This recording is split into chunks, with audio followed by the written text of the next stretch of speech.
Hello there, and welcome to the Cosmic Sleep Science. Tonight we'll be exploring the gentle world of rivers. These quiet wanderers of the earth move through valleys and plains with a patience that has shaped continents over time spans we can barely imagine. They begin as whispers of moisture gathering on distant peaks, and they end as wide embraces meeting the sea. Between these moments, they carry stories written in silt, carved into stone, and reflected in the lives of countless creatures who depend on their steady presence. Rivers do not hurry. They follow gravity with a kind of ancient knowing, finding paths around obstacles, wearing down resistance grain by grain, season after season. If you enjoy these gentle journeys through the natural world, feel free to like or subscribe. It helps others find this quiet space where sleep and curiosity meet. But for now, just breathe. Allow your thoughts to drift downstream, carried by a current that asks nothing of you. Let's begin. There are rivers that flow beneath the ground, hidden from sunlight, carving cathedrals in the darkness. In places where limestone forms the bones of the earth, rainwater seeps through soil and enters tiny fractures in the rock. The water carries with it a gentle acidity absorbed from the air and from decaying leaves.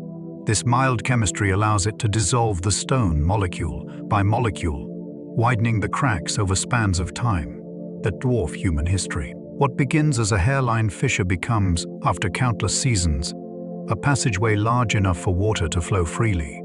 The hidden stream grows stronger, carving tunnels that branch and rejoin like the veins in a leaf.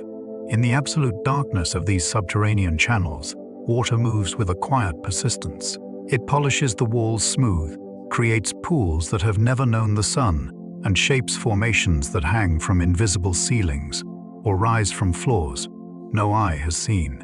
Stalactites grow downward, one drop at a time, building mineral spires that record the passage of millennia in bands of color. The water that feeds them carries dissolved limestone, depositing it in thin layers that accumulate with a patience that mirrors the river itself.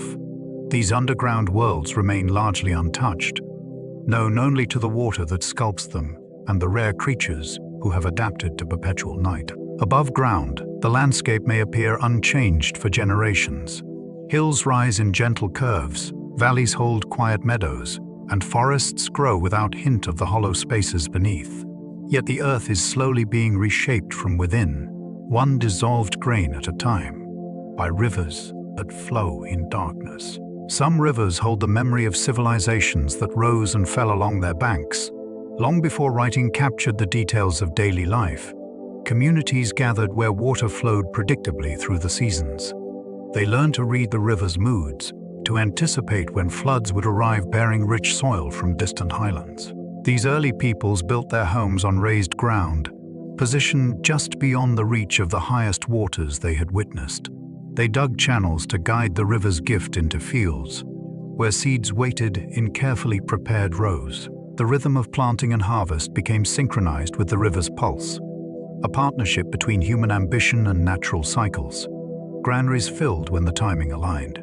Hunger visited when the patterns shifted unexpectedly. Over generations, knowledge accumulated about which stars appeared in the night sky just before the waters rose, which birds returned when the floods would soon recede, which winds carried the scent of approaching rain. This understanding was preserved not in written records but in songs, in ceremonies.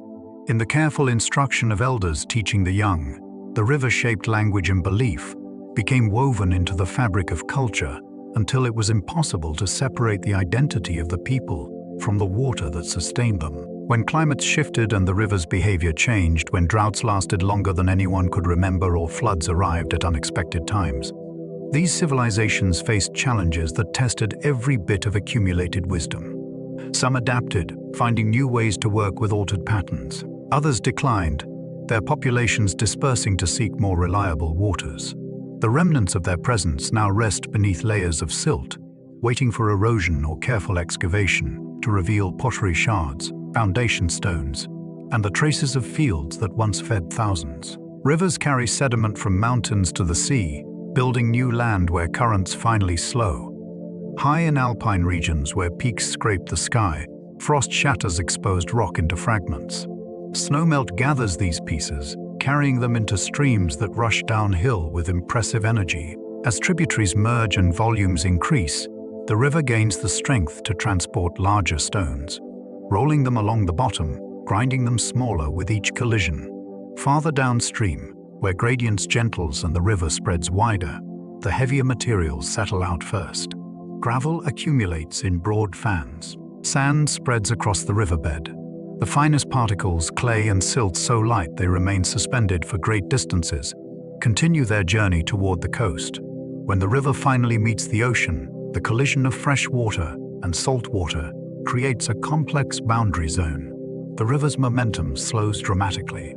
Its ability to carry sediment diminishes. Particles that have traveled perhaps thousands of miles begin their final descent, drifting down through the water column to settle on the seafloor. Over time, these deposits accumulate into vast underwater structures, fans of sediment that can spread across areas larger than many nations. The material builds upward and outward, creating new land at a river's mouth. Deltas form, extending the coastline seaward generation by generation. Marshes emerge from shallow waters. Channels braid and split among the newly formed islands. Birds arrive to nest in the vegetation. Fish find shelter in the maze of waterways. Human settlements eventually follow, drawn by the rich soils and abundant resources. What was once open ocean becomes solid ground, all because a river patiently carried tiny grains from distant mountains and released them in this quiet convergence of land and sea. In some places, rivers create transparent windows into the Earth's history. Where erosion has cut deep gorges through layered rock, the walls become natural timelines displaying eons of geological change. Each stripe of color represents a different era, a unique set of conditions that prevailed when that layer was formed. Pale limestone speaks of ancient seas that once covered the region, their waters filled with shelled creatures whose remains compacted into solid stone. Red sandstone tells of vast deserts where wind-shaped dunes that eventually hardened into rock, preserving the ripple patterns of sands blown by breezes from a different age. Dark shale indicates periods when rivers or lakes deposited fine mud in still waters, creating smooth layers that split easily along their original bedding planes. As the river continues its patient work, it reveals these pages one by one, cutting deeper into the accumulated history. Geologists can read the sequence like a story, interpreting which layers are oldest, which formed underwater and which formed on land, which record times of volcanic activity or periods of erosion. The precision of this natural record is extraordinary. Fossils embedded in the layers provide clues about the creatures and plants that existed when each stratum was deposited. The orientation of mineral grains reveals which direction rivers flowed millions of years ago. Chemical signatures trapped in the rock indicate atmospheric conditions from before humans walked the earth. The river, simply by following gravity downhill, has created a museum without walls, a place where anyone standing on the bank can witness the deep history of the planet stretching back through time almost beyond comprehension. There are rivers that support migrations spanning entire continents. Each year, certain fish travel from the ocean into freshwater systems, driven by instincts refined over countless generations.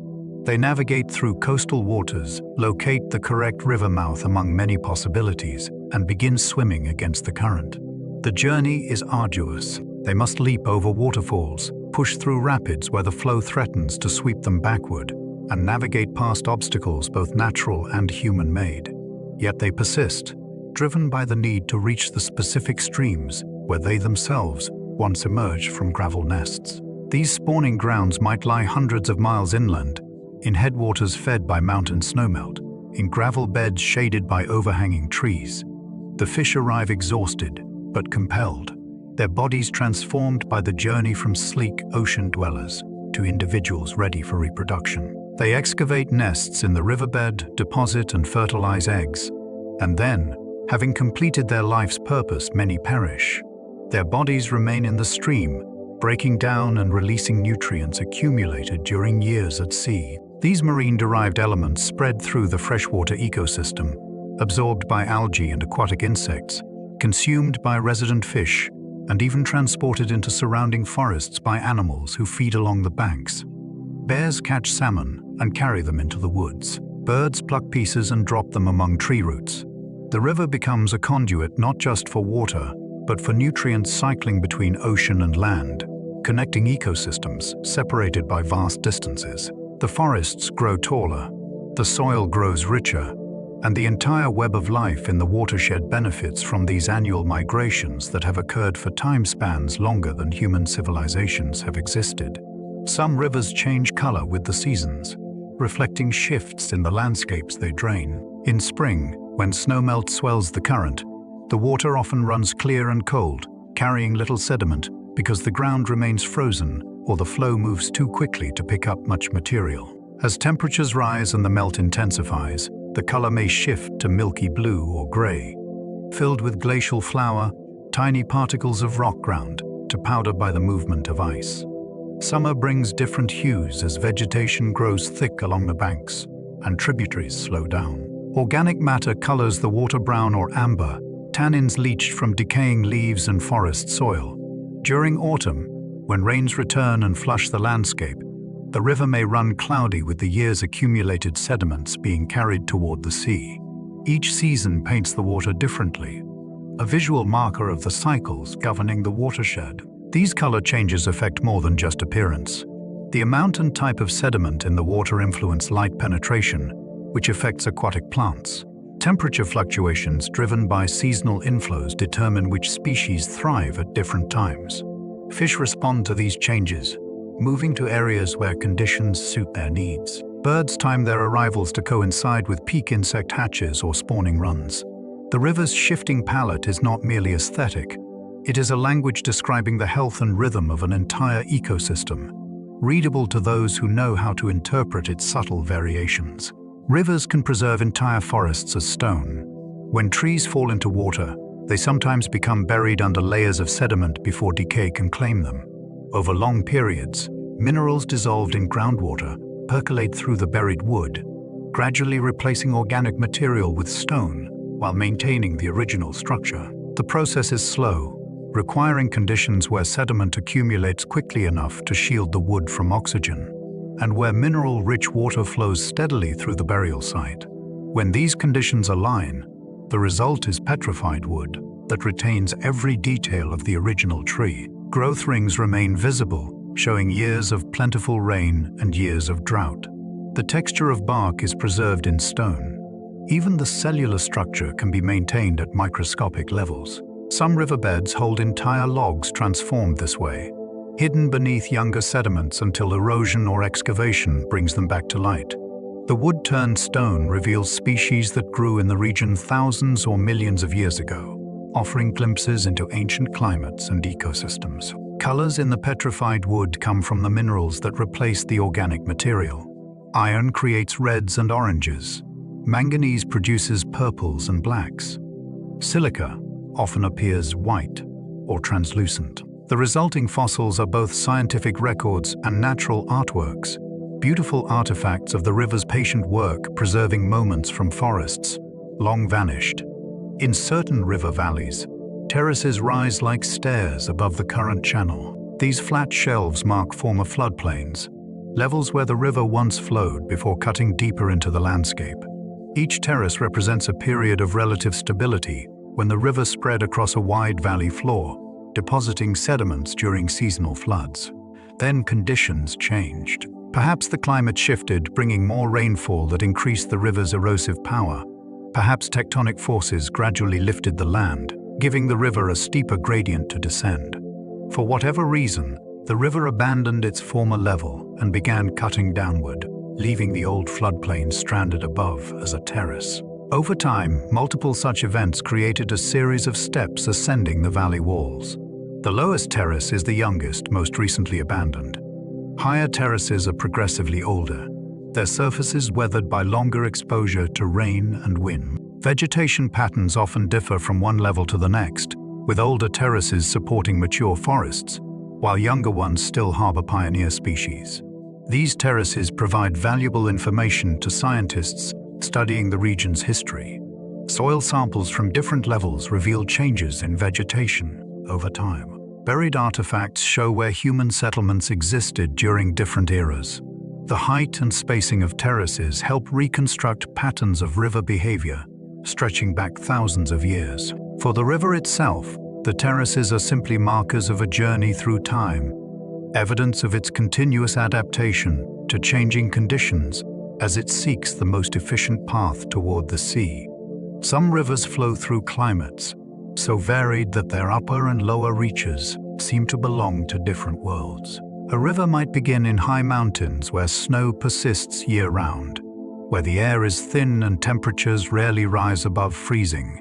Glaciers feed the initial trickles that merge into streams, rushing through alpine meadows dotted with hardy flowers that bloom during brief summers. As the river descends, it enters forests of evergreen trees that thrive in cool, moist conditions.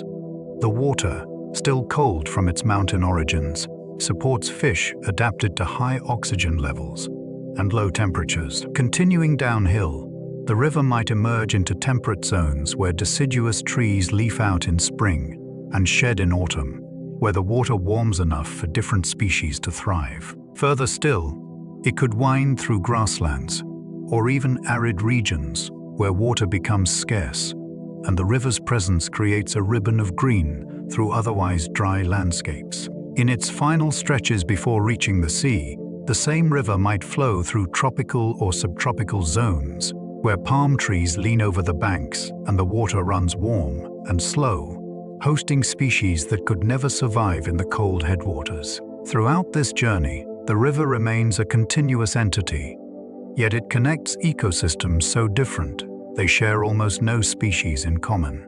Fish from the tropical delta cannot survive the frigid mountain streams.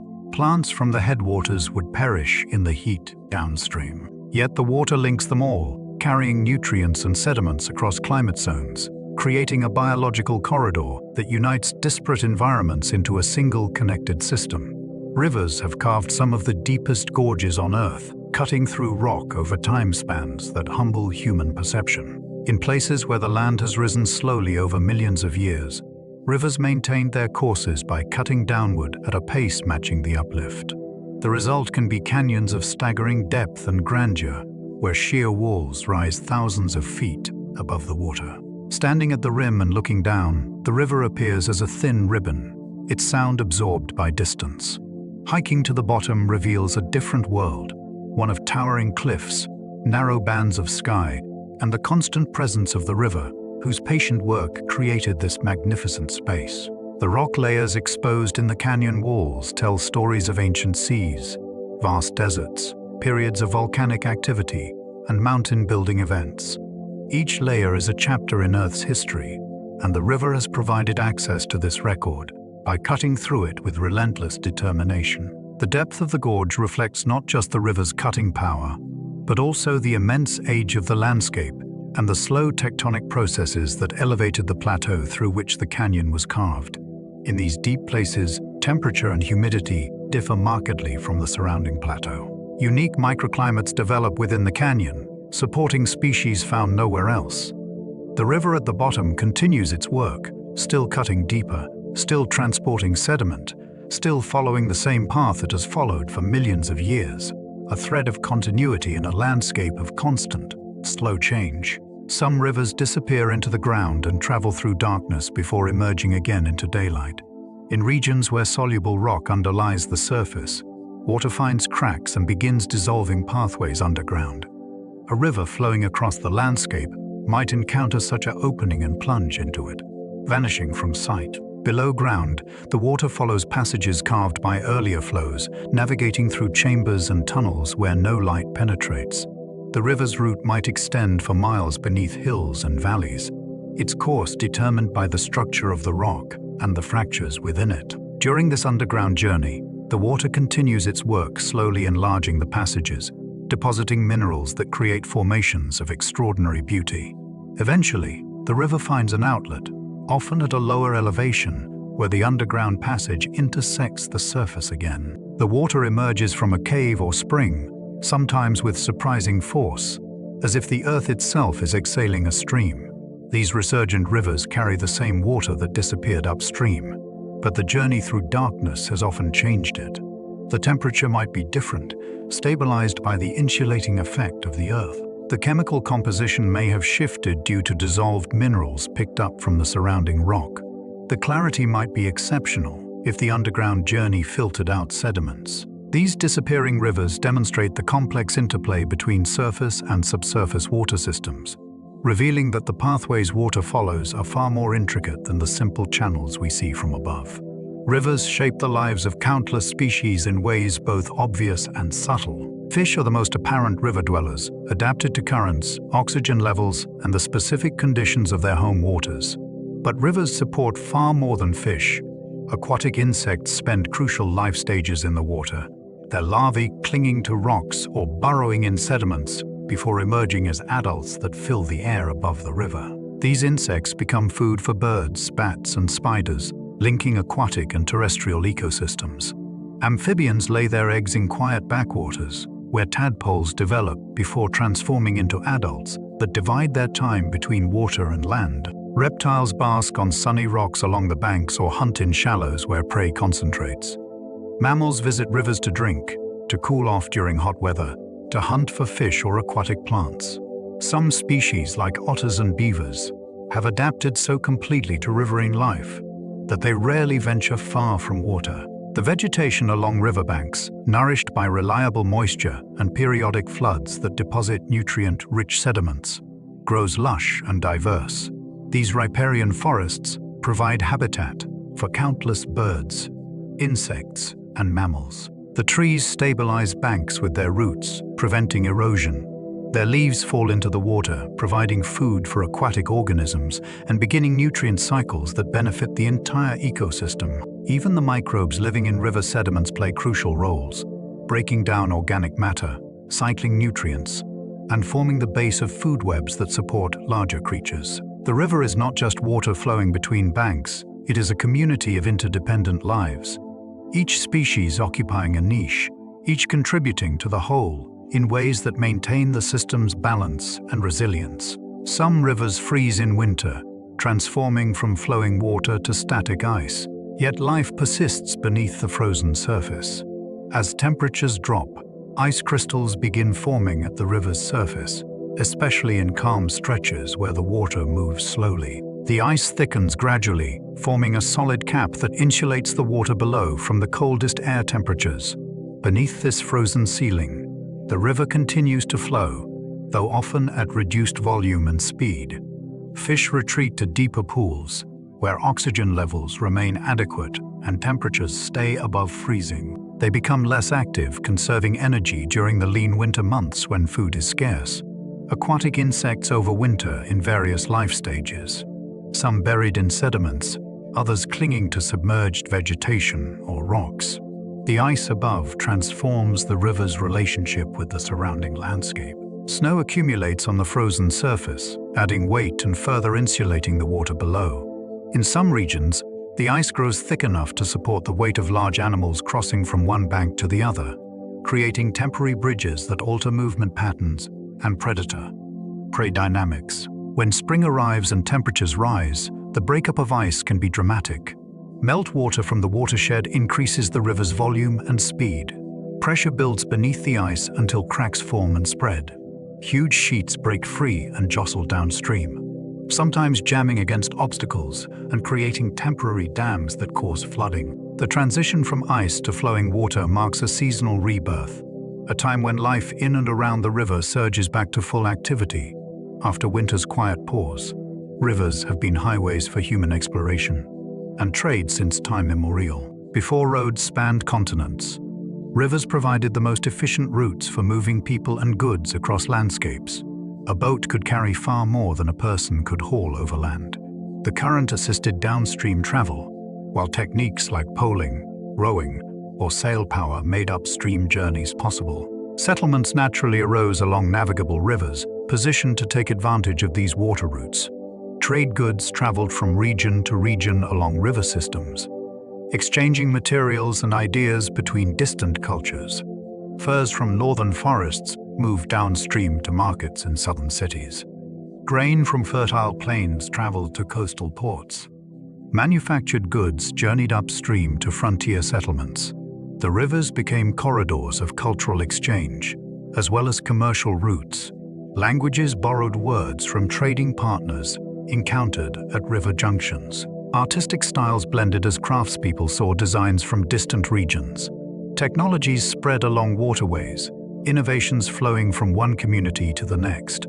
Many great cities owe their locations to positions on important rivers, places where tributaries joined, where waterfalls required portages, or where river mouths met the sea. These strategic positions became centers of power and culture, their influence extending far beyond their immediate surroundings. The rivers that enabled their rise remain central to their identities, visible threads connecting present prosperity to historical roots that stretch back through centuries of human activity. Some rivers carry unusual colors due to the minerals dissolved in their waters. In volcanic regions, rivers can run milky blue or green from suspended particles of minerals, leached from surrounding rocks. Iron-rich waters may appear rusty orange or deep red, staining rocks and sediments along the banks. In areas with high concentrations of tannins from decaying vegetation, rivers can run nearly black, their waters dark as tea yet often remarkably clear when viewed closely. Glacial rivers frequently display vivid turquoise or aquamarine hues, colors created by extremely fine rock flour suspended in the water. This glacial flour is so fine that it remains suspended rather than settling, scattering light in ways that produce these distinctive colors. Each colored river reflects the geology and ecology of its watershed. The colors are not mere curiosities. They indicate chemical conditions that affect which species can thrive in the water. Some organisms tolerate or even require the specific mineral concentrations that create unusual colors. Others cannot survive in such conditions. The colors also change with seasons and water levels.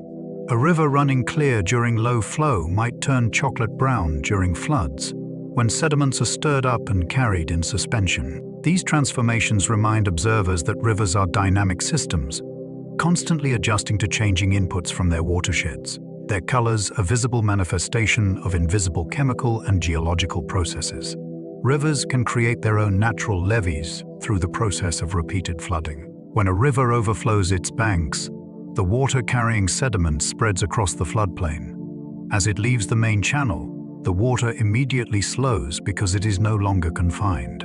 This sudden reduction in velocity causes the river to drop the heaviest particles it was carrying. These coarser materials, sand and silt, settle out close to the bank, building up a low ridge over time.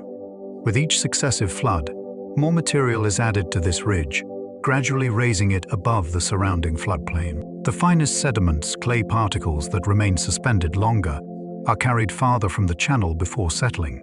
This creates a landscape where the areas immediately adjacent to the river are actually higher than the land farther away, an arrangement that seems counterintuitive until the process is understood. These natural levees can grow quite substantial over centuries of repeated floods.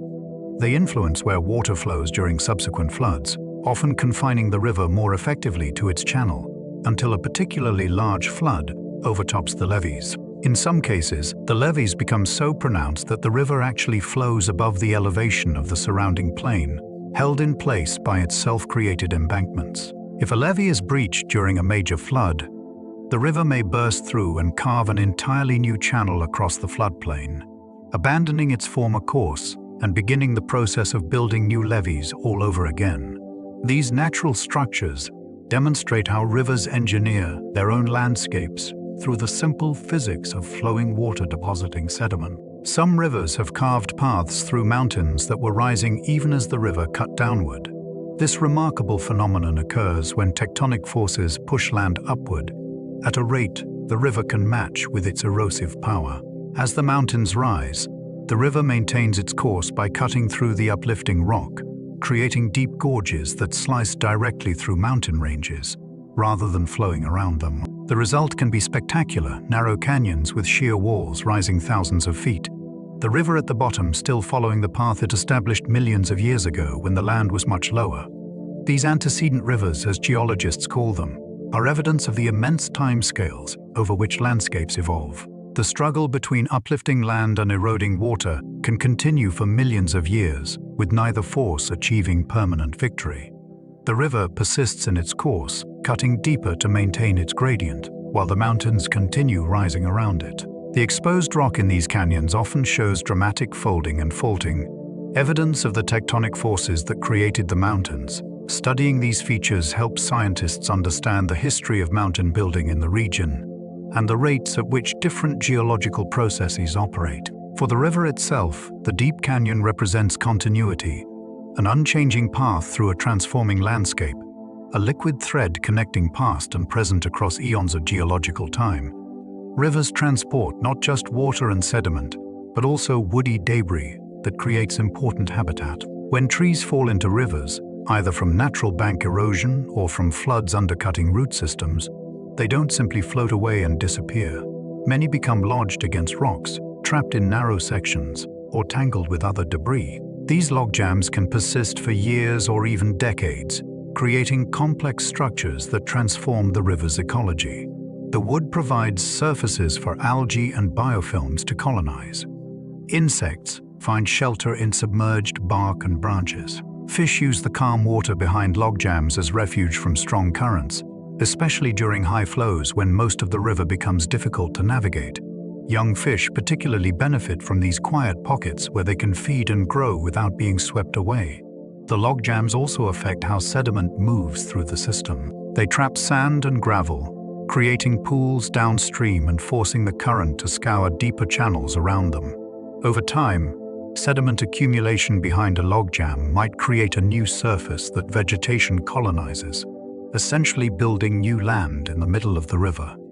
Eventually, the wood decays, becoming food for organisms that break down organic matter. Or a large flood dislodges the entire jam, sending it downstream where it might lodge again and create habitat in a new location. This cycle of recruitment, retention, and release of woody debris is a natural process that creates habitat diversity along the river's length, ensuring that different species find the specific conditions they require at various points in their life cycles. Some rivers flow through regions so remote that their courses remained unknown to outside world until recent history. In vast rainforests, impenetrable swamps, or polar wildernesses, rivers carved paths through landscapes where few humans ventured. These rivers supported their own ecosystems, hosted their own species, and followed their own rhythms, completely independent of human observation. Indigenous peoples living along them developed deep knowledge of their behaviors, but this understanding remained local, passed down through generations within communities that depended on the rivers for survival. When explorers finally penetrated these remote regions, they found rivers of significant size whose existence was unknown to the wider world. Mapping these waterways was arduous work, requiring expeditions that faced disease, difficult terrain, and uncertain supplies.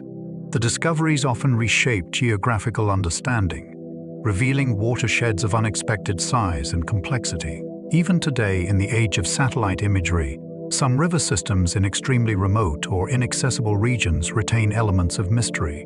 Their exact sources might be debated, their full lengths uncertain, their ecosystems incompletely catalogued. These rivers remind us that Earth still holds places where nature operates according to its own logic, largely unaffected by human presence, following patterns established long before our species emerged, and likely to continue long after we're gone. Rivers demonstrate the principle that water, patient and persistent, can reshape even the hardest stone. Granite, one of the toughest rocks, resists erosion far better than softer stones like limestone or sandstone.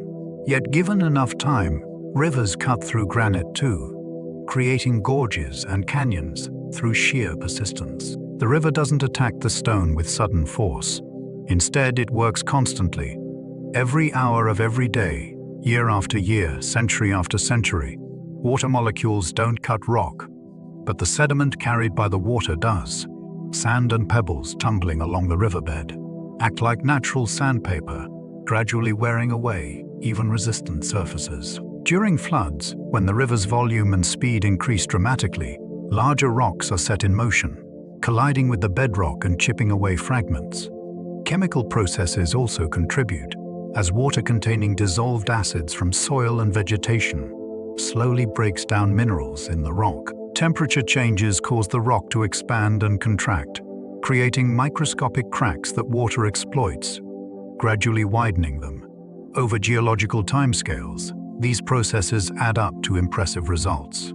Canyons thousands of feet deep have been carved through solid granite. Gorges wind through mountain ranges where hard rock once formed continuous barriers.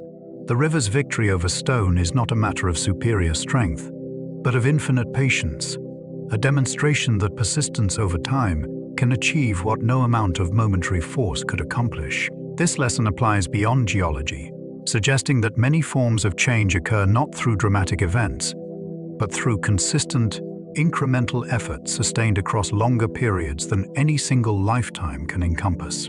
Some rivers create sounds that have inspired legends and spiritual beliefs. The roar of a major waterfall, audible for miles, becomes a presence in the landscape, a voice that never sleeps. Local cultures often developed stories to explain these constant sounds, attributing them to spirits, gods, or mythological events.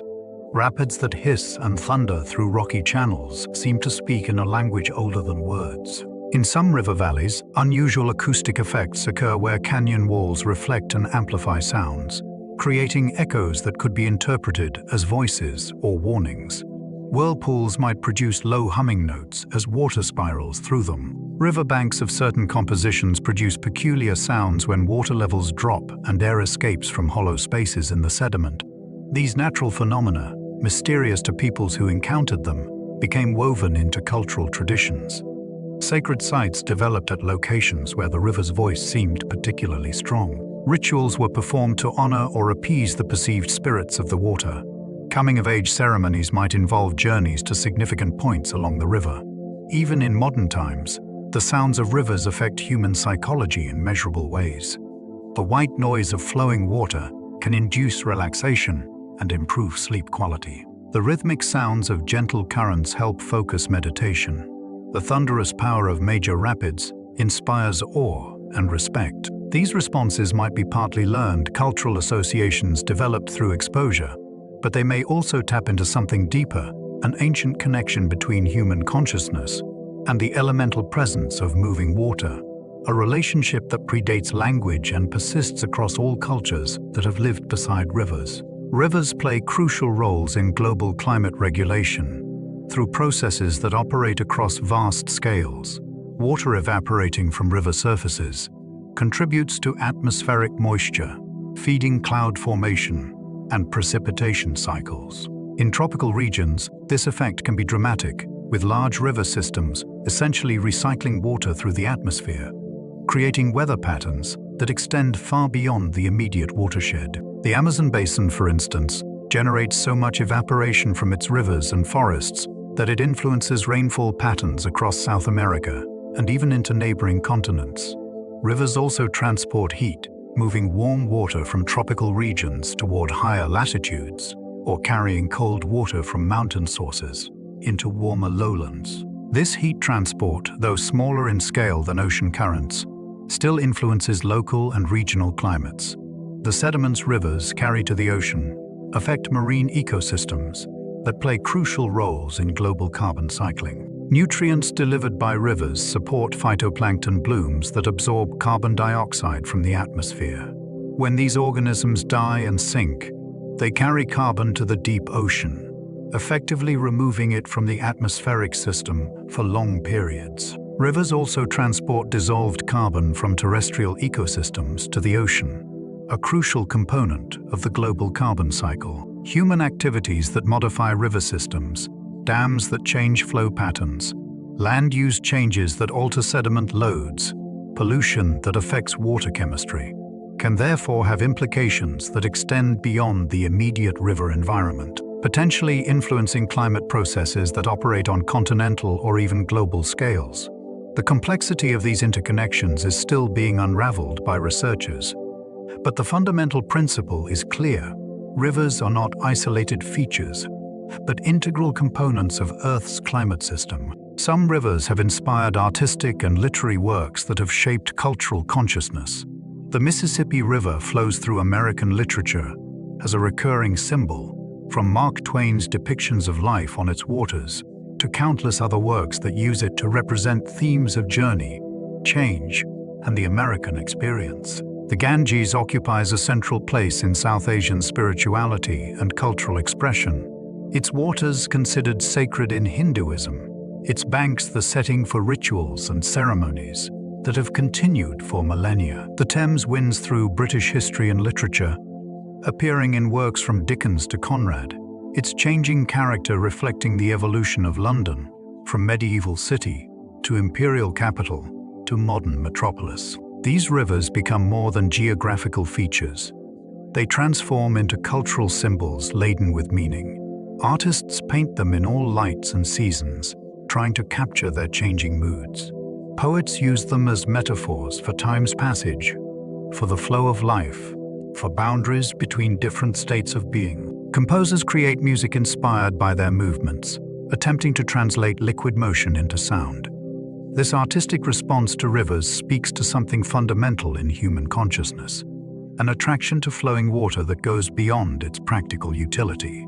Perhaps it is the river's combination of constancy and change, always present yet never the same, from moment to moment. Perhaps it is the way rivers connect distant places, serving as pathways both literal and metaphorical.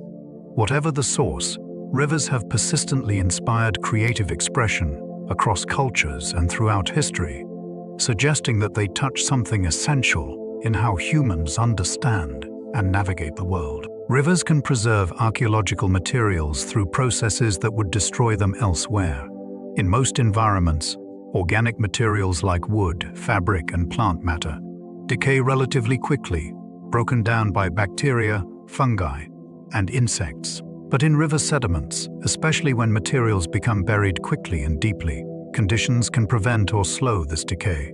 Lack of oxygen is the crucial factor. When organic materials are buried under layers of wet sediment, oxygen cannot reach them, and the aerobic organisms that cause most decay cannot function. In such anaerobic conditions, objects can persist for thousands of years. Waterlogged wood from ancient boats, dock pilings, or riverside structures can remain intact, providing information about ship construction, woodworking techniques, and timber resources available to ancient peoples. Organic remains like seeds, nuts, and plant fibers survive in river sediments where they would quickly vanish in drier contexts.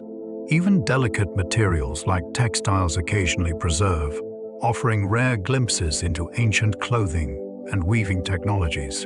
These preservation conditions make rivers valuable to archaeologists. Excavating river deposits can yield organic materials rarely found in typical archaeological sites.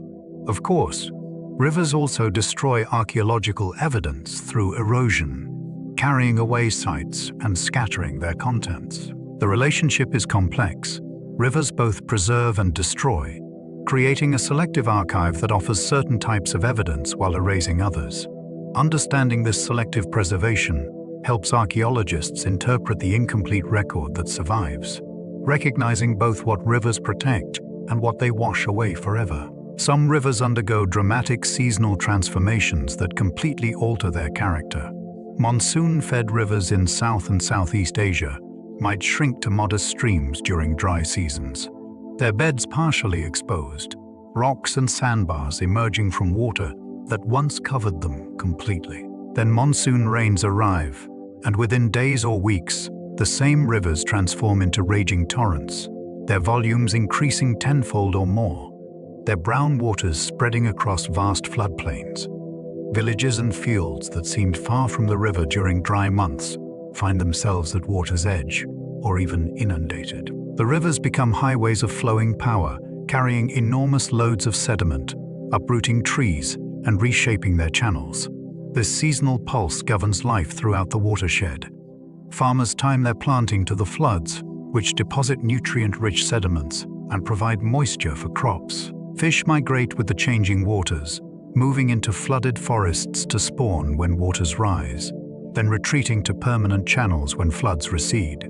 Birds arrive in enormous flocks to feed on fish, trapped in shrinking pools as the waters withdraw. Human cultures adapted to these rhythms long ago, developing architectural styles that accommodate floods, agricultural practices synchronized with the water's advance and retreat, and cultural calendars marked by the river's seasonal transformations.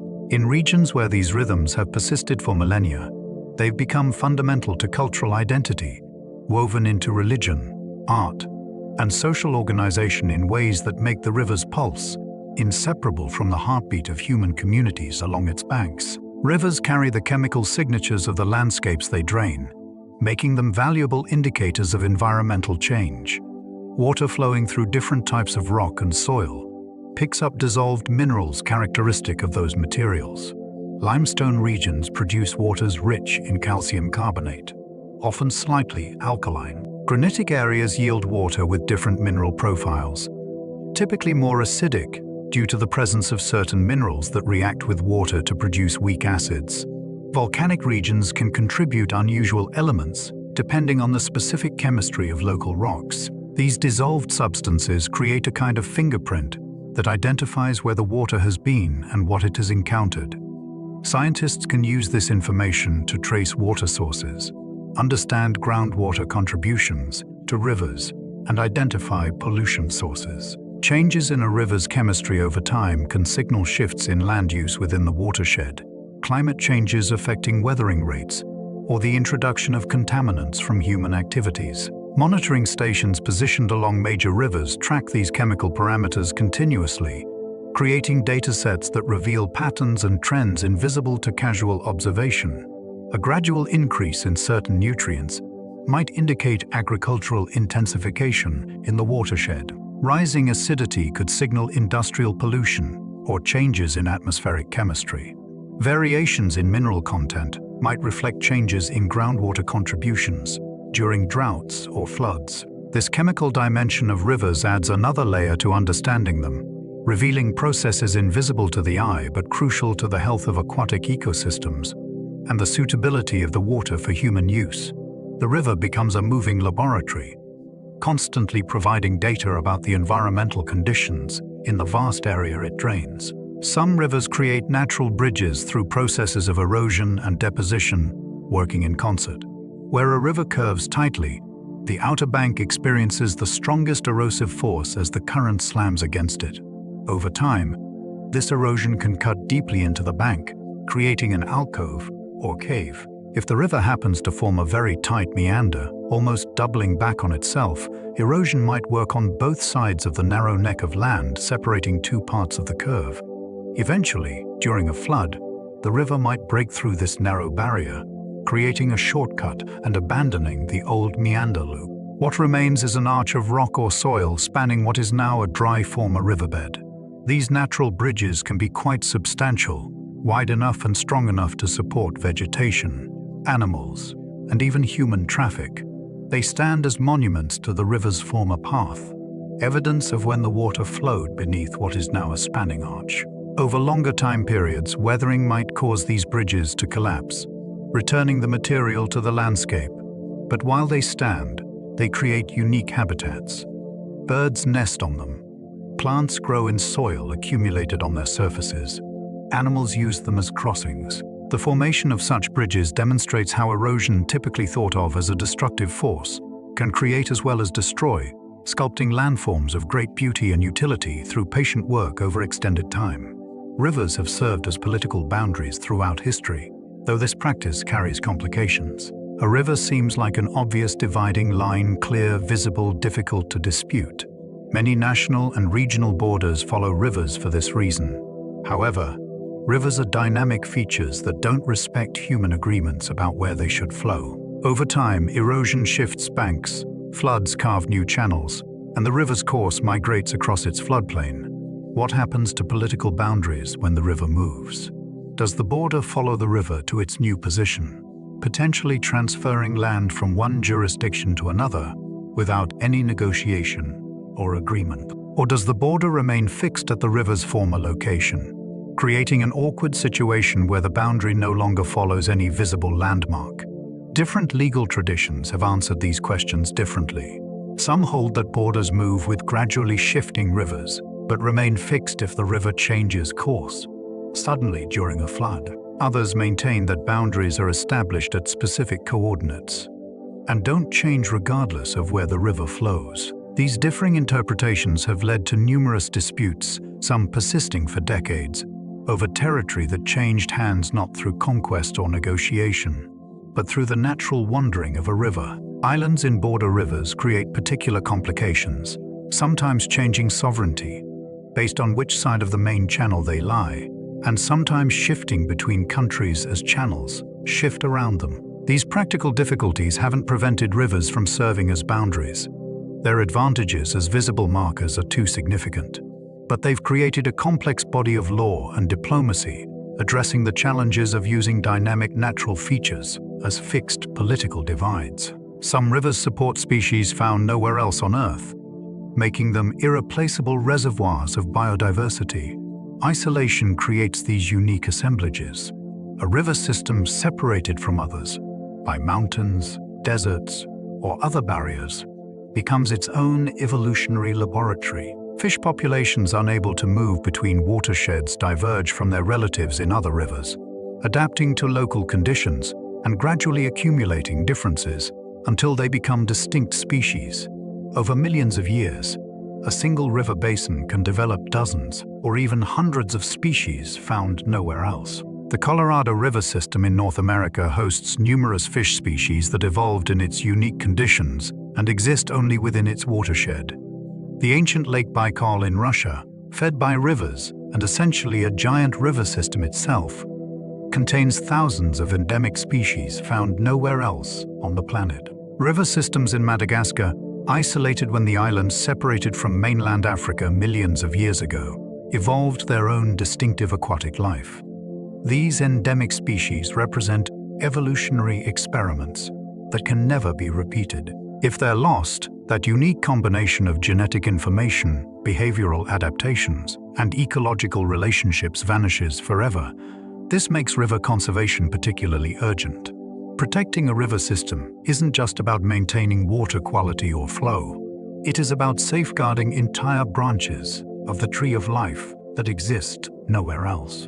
Human activities that degrade rivers, pollution, water extraction, dam construction, introduction of non-native species, threaten these irreplaceable biological treasures, potentially driving to extinction species that science may not have even discovered yet. Rivers can reveal hidden geological structures through their drainage patterns. When viewed from above, the arrangement of tributaries joining a main river creates patterns that reflect the underlying rock structure. Dendritic patterns, looking like the branches of a tree, indicate relatively uniform rock with no strong structural control on erosion. Rectangular patterns with streams joining at right angles suggest an area where fractures or faults in the bedrock influence how water flows. Radial patterns with streams flowing outward from a central high point indicate a dome or volcanic cone. Trellis patterns, with tributaries joining main streams at consistent angles, reveal areas where alternating hard and soft rock layers have been tilted. Geologists study these patterns from aerial photographs or satellite imagery, using the rivers as tools to interpret what lies beneath the surface. Sometimes a river maintains a course that seems inconsistent with current topography, perhaps crossing a mountain range where it logically should flow around it. This might indicate the river established its course before the mountains rose, or that it once flowed across rock layers that have since eroded away, leaving it in a channel that seems anomalous. These superimposed or antecedent rivers preserve information about landscape history that would otherwise be difficult to reconstruct. The rivers become natural experiments in geomorphology, their courses recording the interaction between flowing water and geological structures over immense time periods. Reading these patterns allows scientists to understand not just where water flows now, but how the entire landscape has evolved over millions of years. Some rivers maintain remarkably stable courses over geological time, while others migrate wildly across their floodplains. The difference often relates to the materials through which they flow. Rivers cutting through bedrock have their courses essentially fixed by the resistant channel they've carved. Short of tectonic uplift or other major geological events, such rivers will follow the same path for millions of years. In contrast, rivers flowing across their own sediments across unconsolidated materials deposited during earlier floods, can shift position readily.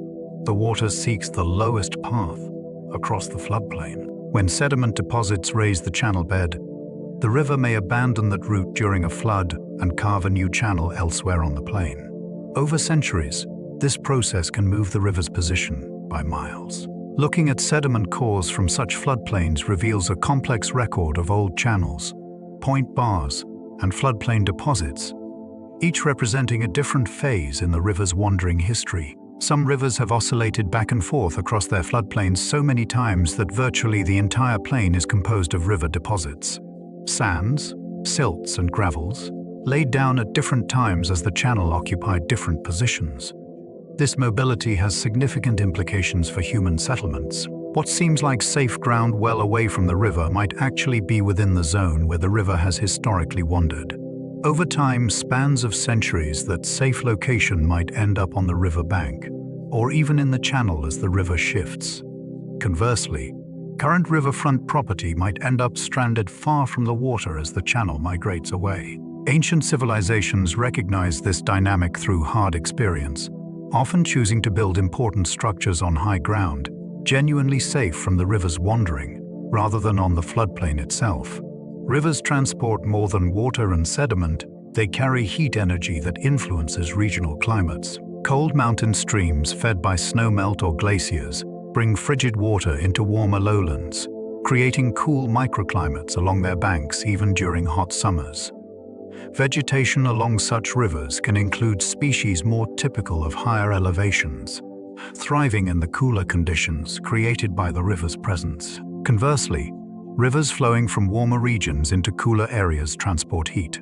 The water might not freeze even when air temperatures would normally allow it, creating open water that serves as crucial winter habitat for waterfowl and other animals.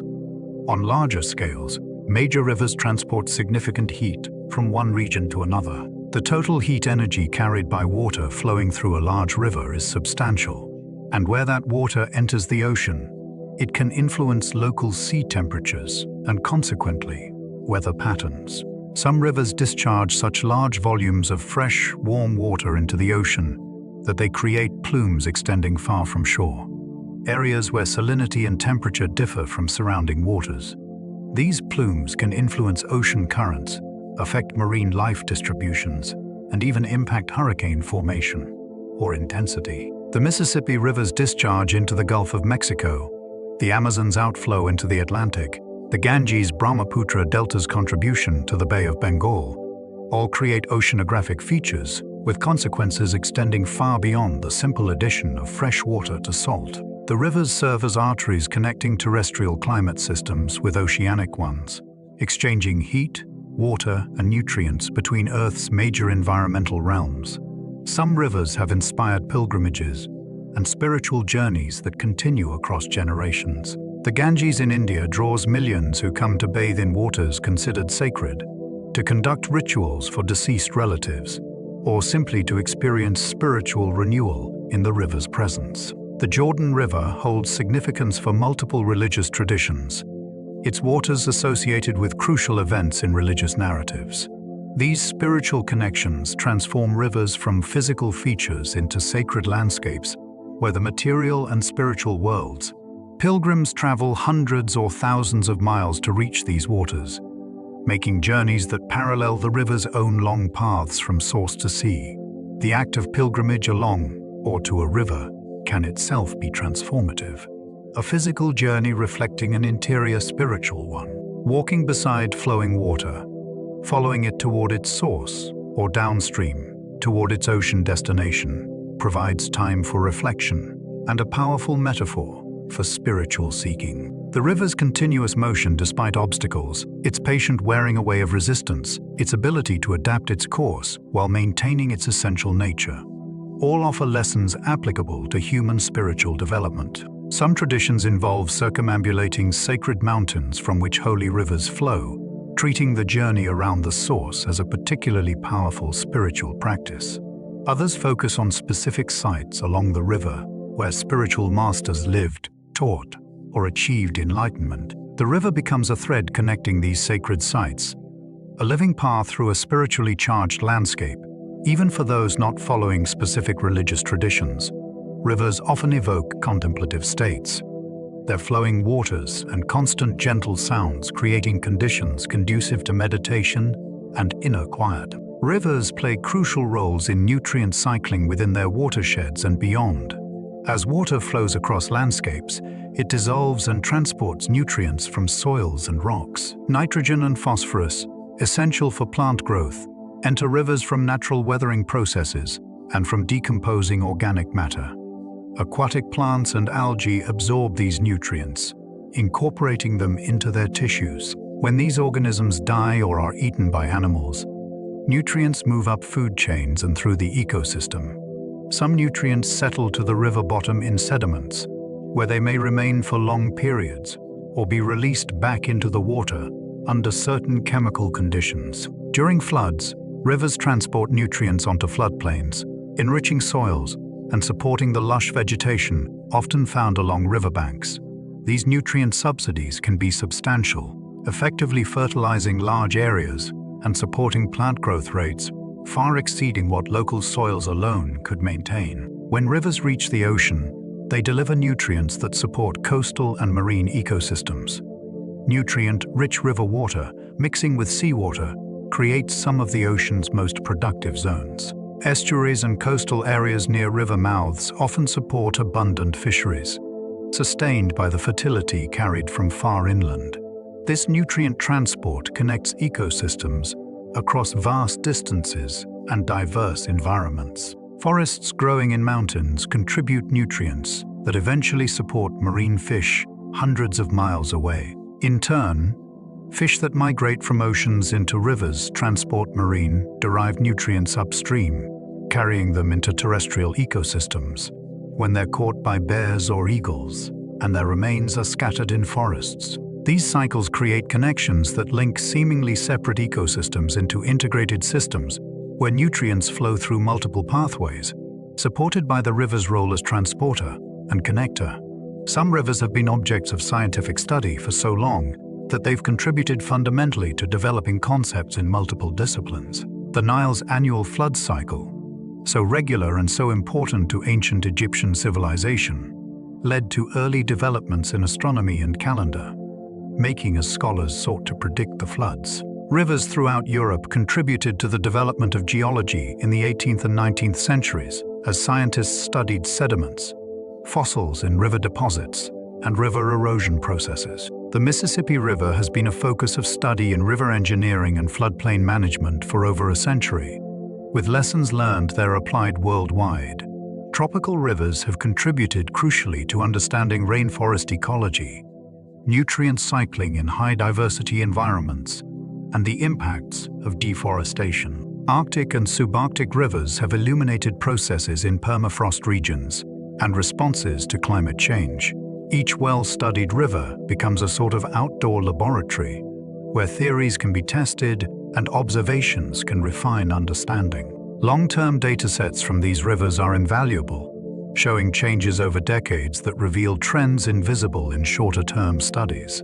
Some river monitoring stations have records extending back over a century, providing baseline data against which current changes can be measured. These records have shown shifts in flood timing related to earlier snowmelt, changes in sediment loads related to land use changes in watersheds, and alterations in water chemistry related to pollution and subsequent cleanup efforts. The value of these long-term studies continues to grow as the datasets lengthen, providing ever clearer pictures of how rivers respond to natural variations and human influences over timescales spanning human generations. Rivers demonstrate principles of fluid dynamics in ways that have contributed to physics and engineering. The behavior of water flowing around obstacles, through constrictions, or over varied terrain creates patterns that follow mathematical laws. Laminar flow, where water moves in smooth parallel layers, occurs in slower, shallow stretches. Turbulent flow, where water motion becomes chaotic with eddies and vortices, appears in faster or deeper sections. The transition between these flow regimes can be predicted using the Reynolds number, a dimensionless value that relates velocity, depth, and water viscosity. Rivers naturally demonstrate these principles at scales visible to human observation. Engineers studying rivers have contributed to understanding of sediment transport, erosion, and deposition, knowledge applicable far beyond river systems to understanding how particles move in any fluid. The intricate patterns of meanders, the spacing of pools and riffles along streams, the formation of braided channels, all follow principles that can be described mathematically and predicted with models. Yet rivers also consistently produce surprises, behaviors that models don't fully capture, reminding scientists that natural systems retain complexities beyond complete theoretical understanding. This interplay between predictable patterns and irreducible complexity makes rivers perpetually interesting subjects for study. Each river is both a unique individual and an example of universal processes, exhibiting local peculiarities while demonstrating global principles, forever offering new puzzles, even as they confirm established theories. Some rivers support commercial fisheries that have sustained human communities for countless generations. Salmon rivers in the Pacific Northwest provided indigenous peoples with food so abundant that it supported complex societies with permanent settlements, elaborate art traditions, and sophisticated social structures, all sustained by seasonal salmon runs rather than agriculture. Rivers in Asia support aquaculture operations that produce significant portions of the protein consumed by billions of people. The Mekong River alone supports fisheries that provide the primary protein source for tens of millions. These fisheries have traditionally been managed through local knowledge and customs developed over generations, with rules about when and how to fish, which areas to avoid, and how to ensure that enough fish escape upstream to reproduce. Modern pressures, growing populations, commercial fishing operations, dams that block migrations, pollution threaten many traditional river fisheries. Some have collapsed, with catastrophic consequences for communities that depended on them. Others persist through careful management informed by both traditional knowledge and modern science. The challenge of maintaining river fisheries illustrates the broader challenge of managing river resources sustainably. Rivers provide so many benefits: water for drinking and irrigation, transportation routes, power generation, waste dilution, recreation, and reconciling competing uses requires wisdom and often difficult trade-offs. A dam might provide electricity and flood control while destroying fish migrations and drowning rapids valued for recreation. Irrigation withdrawals might boost agriculture while leaving insufficient water for downstream ecosystems. These dilemmas have no perfect solutions, only choices that prioritize certain values and uses over others. Decisions that ultimately reflect what societies value and how they view their relationship with rivers. Rivers have witnessed virtually the entire span of human history, their presence essentially unchanging even as human civilizations rose and fell along their banks. The same river that flows today flowed past the earliest human settlements, past the first farmers planting crops in river, enriched soils past ancient cities at the height of their power, past battlefields and abandoned ruins, past industrial revolution factories, and into the present. This continuity provides profound perspective. The river links present to past in tangible physical form. Standing beside a river, one shares an experience with countless humans across millennia who stood at that same water, perhaps for similar reasons: to drink, to fish, to wash, to contemplate. The river has absorbed so much history, witnessed so many human dramas, yet remained fundamentally itself. It continues its journey toward the sea with patient indifference to human affairs, following laws of physics and geology that operated long before humans existed and will continue long after. This perspective can be humbling, putting human concerns in context against the deeper time the river represents. It can also be comforting, suggesting a continuity and stability underlying the turbulent changes of human affairs. Empires fall, civilizations transform, landscapes are altered, yet the river flows on, its essential nature unchanged, a thread of continuity through all transformations. For individuals dealing with personal changes or uncertainties, the river's steadiness offers a kind of reassurance. Problems that seem overwhelming occur against a backdrop of much longer, slower processes. The river's time is not human time. It measures change in different units, operates on different scales, reminds us that some things persist while others pass. Some rivers have become so degraded by pollution that they've served as wake-up calls for environmental movements. Rivers that once supported diverse aquatic life became essentially dead, devoid of fish or plants, their waters too polluted to safely touch, let alone drink.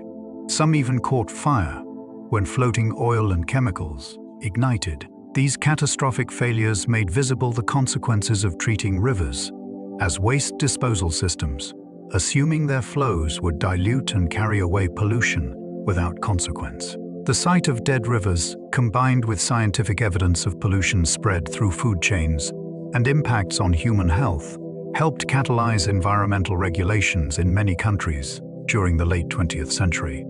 Laws were passed requiring treatment of industrial and municipal waste before discharge. Agricultural practices were modified to reduce nutrient and pesticide runoff. Monitoring systems were established to track water quality and identify pollution sources. The results in many cases were remarkable. Rivers declared dead began to recover. Fish returned to waters where they'd been absent for decades. Eagles and ospreys poisoned by contaminated fish rebounded as pollution declined. These recoveries demonstrated that degradation could be reversed, that rivers possessed remarkable resilience if given the opportunity to heal. However, recovery is rarely complete or permanent. Legacy pollutants persist in sediments, continuing to leach into water. New contaminants, pharmaceuticals, microplastics, nanoparticles, present challenges different from the industrial pollution that galvanized earlier cleanup efforts.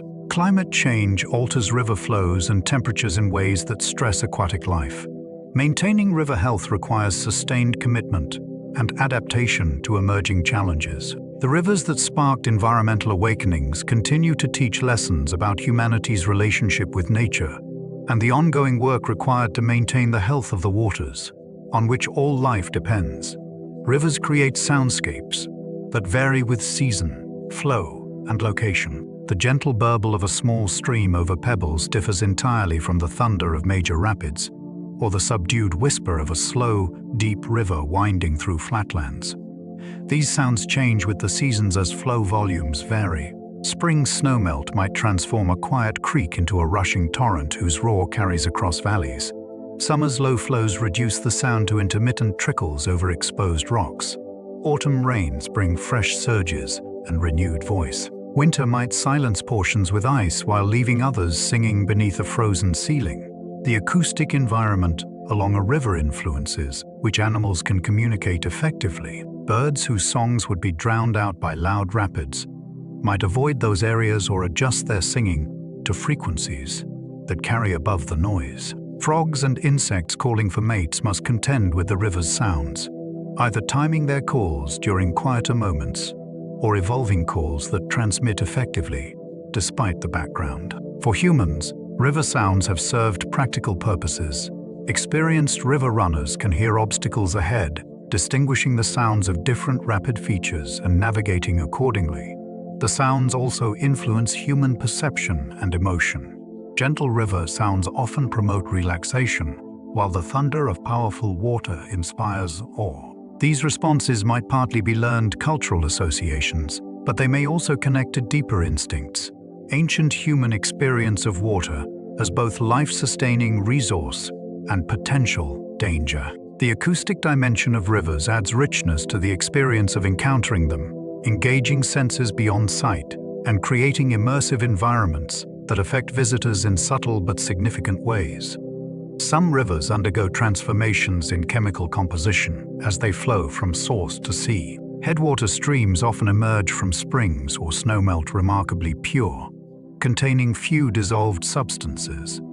As the water flows through different geological formations, it picks up minerals characteristic of those rocks. Limestone regions add calcium and carbonate. Areas with volcanic rocks might contribute different elements. In the lower reaches, especially as rivers flow through agricultural or urban areas, human influences increasingly affect chemistry. Fertilizers add nitrogen and phosphorus. Industrial discharges might introduce metals or synthetic compounds. Municipal waste treatment plants add nutrients and trace pharmaceuticals. By the time the river reaches the ocean, its chemistry reflects the cumulative influence of everything in its watershed. The geology it drained, the ecosystems it flowed through, the human activities in its basin. This progressive change in water chemistry creates different habitats along the river's length. Headwater species adapted to pure, cold water cannot survive in the warmer, more chemically complex lower reaches. Downstream species would find headwater conditions too harsh. The gradient from source to mouth creates a series of zones, each supporting distinct communities of organisms. Understanding this longitudinal variation is crucial for river conservation. Protecting only the lower river, while allowing headwater degradation, won't maintain the full ecosystem. The river must be understood as an integrated system where conditions at any point affect conditions downstream, where source regions influence deltas, where the health of the whole depends on the health of all parts. Rivers have inspired technological innovations from ancient times to the present. Water wheels, among humanity's earliest machines, harnessed river currents to grind grain, saw wood, power hammers, and drive machinery of increasing complexity. The Industrial Revolution depended partly on water power, with factories positioned along rivers to use their energy. Steam engines initially supplemented water power, not replaced it. And even as fossil fuels dominated, rivers retained industrial importance for transportation, cooling water, and waste disposal. Modern hydroelectric dams represent the latest chapter in humanity's long history of extracting energy from rivers, now converted to electricity rather than direct mechanical power. Beyond power generation, rivers have inspired innovations in transportation, agriculture, architecture, and more. Boats evolved to suit different river conditions. Rafts for timber transport down mountain streams, shallow draft vessels for navigating lowland rivers, specialized craft for shooting rapids. Irrigation technologies developed to move river water onto fields with minimum effort. Building techniques adapted to river environments, creating structures that could withstand floods or even benefit from them. Studying rivers has advanced understanding in fluid dynamics, sediment transport, ecology, chemistry, and other fields, with knowledge gained from river studies applied in contexts far beyond rivers themselves. Even in the modern age, rivers continue to inspire innovation. Technologies for cleaning polluted rivers, restoring degraded habitats, managing flows to balance competing needs, monitoring water quality, all represent ongoing attempts to understand and work with river systems in sustainable ways. The long relationship between humans and rivers has been one of mutual influence, with rivers shaping human development and humans increasingly shaping rivers in return. Some rivers maintain ice-free sections even in the depths of winter, creating refugia for wildlife. Groundwater springs flowing into rivers carry water at temperatures above freezing, drawn from deep underground, where seasonal temperature variations don't penetrate. Where these springs enter rivers, they create patches of open water, even when temperatures far below freezing have iced over surrounding sections. These ice-free areas become crucial for waterfowl that overwinter in cold climates, providing places to access water and food when other sources are frozen. The springs also support aquatic insects and fish, maintaining active ecosystems through winter, when most of the river lies dormant beneath ice. Predators like eagles, otters, and mink concentrate around these open areas, exploiting the accessible prey. The springs essentially create oases in a frozen landscape, warm spots that pulse with life, while the surrounding world lies locked in winter's grip. The ecological importance of these features far exceeds their small size. Without them, many animals would need to migrate farther south or face winter without access to the resources rivers normally provide. The springs maintain connectivity within river systems, ensuring that fish populations remain viable through winter, that nutrient cycling continues at least minimally, that the river ecosystem doesn't completely shut down for months at a time. In regions where climate change is reducing winter ice cover, these dynamics are shifting. Some rivers that reliably froze now remain partly or wholly ice-free, while changing groundwater levels might affect spring flows and the thermal refugia they create. These changes ripple through ecosystems adapted to historical patterns, creating conditions species must either tolerate or respond to through changes in distribution or behavior. Rivers serve as natural laboratories for studying adaptation and evolution. The varied conditions along a river's length create selective pressures that differ from headwaters to mouth. Species living in fast mountain streams face challenges different from those confronting organisms in slow lowland sections. Over time, populations separated by these habitat differences may evolve distinct characteristics even though they belong to the same species. Fish in high-gradient headwaters might develop more streamlined shapes and stronger swimming muscles to navigate currents. Those in gentler lowland sections might evolve different body forms suited to different feeding strategies. If populations remain isolated long enough, separated by waterfalls, distinct water chemistry zones, or other barriers, they may diverge into separate species. River systems thus become engines of biodiversity, their varied habitats promoting differentiation and speciation. Islands of suitable habitat in rivers can create patterns similar to oceanic islands, with isolated populations evolving independently. Some river systems contain clusters of closely related species that evolved from a common ancestor, each now adapted to slightly different conditions within the watershed. Studying these assemblages helps scientists understand how new species arise and how geography, ecology, and evolution interact. Rivers also demonstrate adaptation to disturbance. Flood-prone rivers support species with strategies for surviving high-flow events. Fish that move to floodplains and backwaters during floods. Insects with life cycles timed to avoid peak flood seasons. Plants that can withstand being submerged or buried by sediment. These adaptations reflect the river's natural flow regime, evolved responses to challenges that have characterized the system for thousands or millions of years. When humans alter flow regimes through dams, diversions, or climate change, organisms face novel conditions to which they're not adapted, creating conservation challenges that require understanding both the historical conditions to which species evolved and the new conditions they now face. Some rivers have been so central to human history that their names are synonymous with the civilizations that developed along them. The Tigris and Euphrates cradled Mesopotamian civilization, the land between rivers where cuneiform writing developed, where the first cities grew, where agriculture transformed from a Neolithic innovation to the foundation of complex societies. The Nile's annual floods enabled Egyptian civilization, providing the agricultural surplus that supported pyramid construction, priesthoods, bureaucracies, and all the elaborations of pharaonic culture. The Yellow River birthed Chinese civilization, though its unpredictable floods also earned it the name China's Sorrow.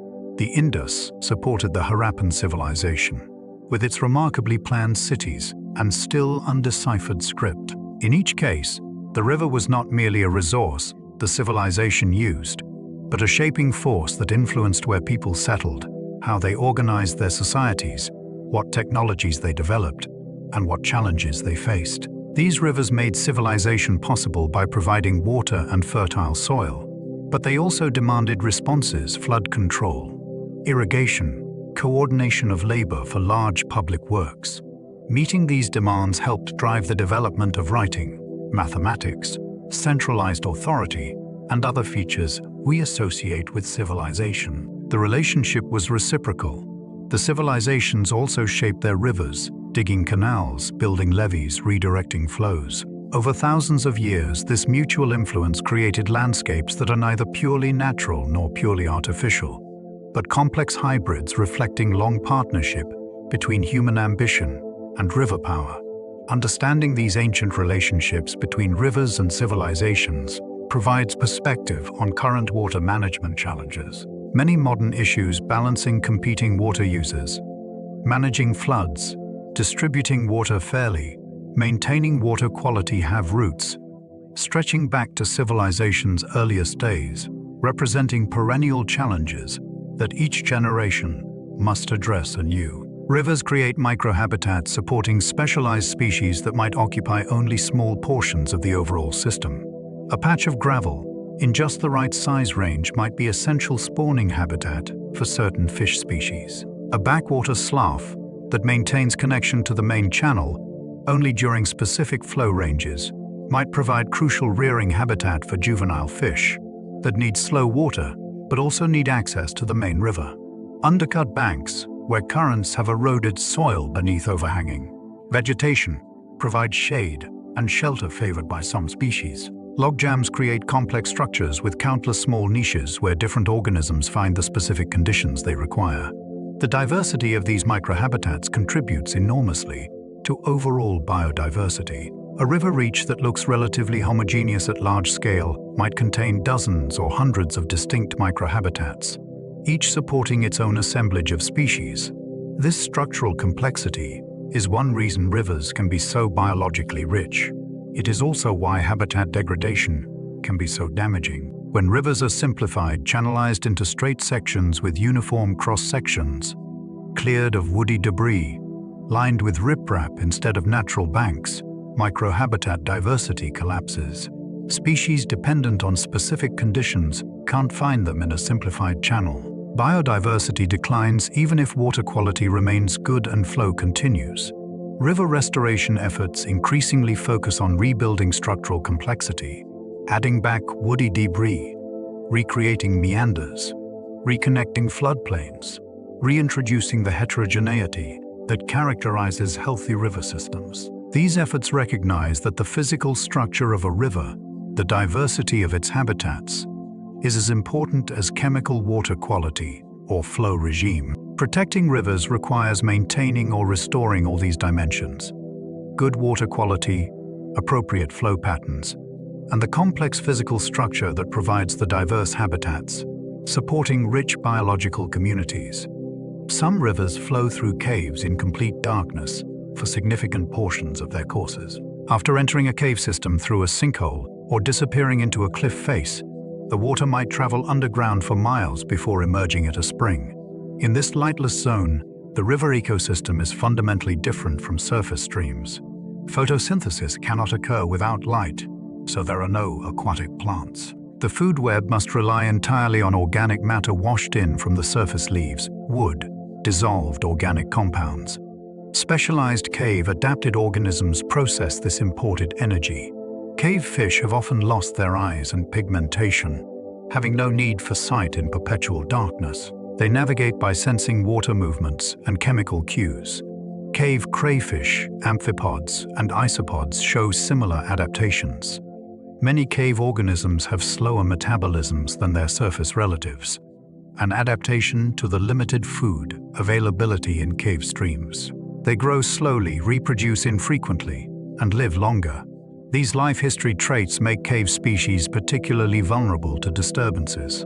If pollution enters the cave system or water levels drop due to groundwater pumping, cave species may lack the reproductive capacity to recover. The isolation of cave systems also means that species evolving in one cave may be completely separate from those in another, even if the caves are geographically close. Each cave system can harbor unique species found nowhere else on Earth. Scientists have discovered hundreds of cave-adapted species, many known from only a single cave. These organisms represent remarkable evolutionary adaptations to one of Earth's most challenging environments. The underground rivers that sustain them demonstrate that flowing water creates ecosystems wherever it goes, even in lightless realms where life seems impossibly challenged. Rivers transport not just water, but also information about their entire watershed. A sample of river water contains evidence of everything happening upstream: pollen grains from plants blooming hundreds of miles away, spores from fungi in distant forests, DNA shed by organisms throughout the watershed, pesticides applied to fields, pharmaceuticals passing through humans and entering sewage systems, microplastics from degrading waste. Each substance provides information about sources upstream, activities in the watershed, and the river's response to these influences. Scientists increasingly use rivers as monitoring systems, analyzing what they carry to understand watershed conditions. Environmental DNA EDNA analysis can detect species presence from genetic material shed into the water, allowing researchers to know which fish, amphibians, or even mammals are present in the watershed without seeing them directly. Chemical markers can identify pollution sources and track their transport through the system. Isotope analysis can determine where water originated and what it encountered on its journey. This information dimension of rivers makes them valuable early warning systems. Changes in what the river carries can signal problems developing in the watershed. An emerging pollutant source, an invasive species establishment, land use changes affecting erosion. Regular monitoring creates baseline data against which changes can be detected and assessed. Rivers essentially report on the health of their entire drainage basin, integrating information from all tributaries and reaches into a flowing summary that, properly interpreted, reveals what is happening across vast areas.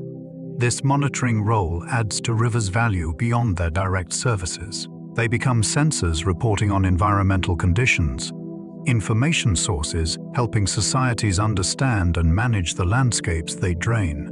Some rivers maintain remarkably consistent temperatures despite seasonal air temperature fluctuations. Springs feeding these rivers discharge groundwater that has equilibrated to the average annual temperature of the region, typically remaining constant year-round.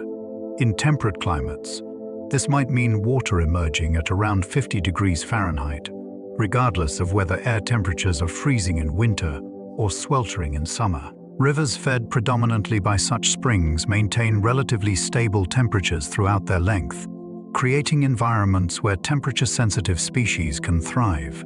These thermally stable rivers become refuges during extreme weather events. During heat waves, cold-water fish can persist in spring-fed streams where they'd perish in rivers warmed by surface runoff. During cold snaps, the relatively warm spring water prevents freezing and maintains conditions suitable for year-round activity. Some spring-fed rivers in desert regions provide remarkably consistent environments, where temperature varies little despite surrounding landscapes, experiencing 100-degree temperature swings between summer and winter. These thermal refugia support unique ecosystems, often harboring endemic species that evolved in these stable conditions and cannot tolerate the variability found in typical rivers. The specialized species in spring systems often face conservation challenges because they depend entirely on the spring's continued flow and temperature stability. Groundwater extraction, climate change affecting recharge, or alterations to spring outlets can disrupt the delicate thermal regimes these species require. Protecting spring-fed rivers requires managing entire groundwater systems, understanding that what happens far from the visible river can affect the springs that sustain it. Rivers have played crucial roles in human migration and exploration throughout history. Natural waterways provided routes through otherwise difficult terrain paths, through dense forests, across wide plains, into mountain valleys. Migrants could follow rivers knowing they'd have water and could often supplement rations with fish. Rivers flowing in the desired direction offered transportation, allowing people and goods to travel farther with less effort than overland journeys required. Against the current, river valleys still provided routes, with the water ensuring the path wouldn't dead end in impassable terrain. Major human migrations often followed river systems. The peopling of North America likely followed Pacific coast rivers inland. Settlement of the Amazon basin proceeded along rivers into the continent's interior. Rivers in Africa provided corridors through tropical forests. In each case, the rivers weren't just convenient paths, but essential lifelines enabling human expansion into new territories. Later, during historical periods, rivers continued guiding exploration. European colonization of the Americas focused heavily on major river systems. The St. Lawrence, Mississippi, Amazon, Rio de la Plata, recognized as highways into continental interiors. Expeditions seeking river sources became celebrated achievements, with explorers like Lewis and Clark, Stanley and Livingstone, and many others following rivers to map unknown regions. These exploration narratives often celebrated the explorers, while overlooking indigenous peoples who'd inhabited these river valleys for millennia. but they demonstrate rivers' persistent role as routes of discovery and pathways connecting coastal regions to interior lands. Even today, many of the world's most isolated regions are those without navigable rivers, while river valleys remain corridors of human activity and settlement. Some rivers support ecosystems that depend on periodic drying. These intermittent or ephemeral streams flow only during certain seasons or after rainfall events, then shrink to disconnected pools or dry completely. Far from being degraded permanent rivers, these systems support specialized communities adapted to the wet-dry cycles. Fish in intermittent streams often have strategies for surviving dry periods. Some species lay drought-resistant eggs that remain viable in dry sediments, hatching when water returns. Others retreat to permanent pools that persist through dry periods, concentrating in these refugia until flows resume. Aquatic insects and crustaceans show similar adaptations, with life stages timed to avoid dry periods or capable of surviving desiccation. Even plants along these streams reflect the intermittent flow, with species adapted to alternating periods of flooding and drought. The dry phases aren't disasters for these ecosystems, but integral parts of their natural cycles. Some species actually depend on drying, which eliminates predators or competitors that can't survive without permanent water. The returning flows after dry periods can trigger synchronized reproduction, with the temporary abundance of resources supporting rapid population growth. These boom and bust dynamics create ecosystems quite different from permanent rivers, but equally complex and adapted to their conditions. Human water management often fails to recognize intermittent streams' value. Seen as dry washes, rather than rivers, they may receive less protection despite supporting unique biodiversity.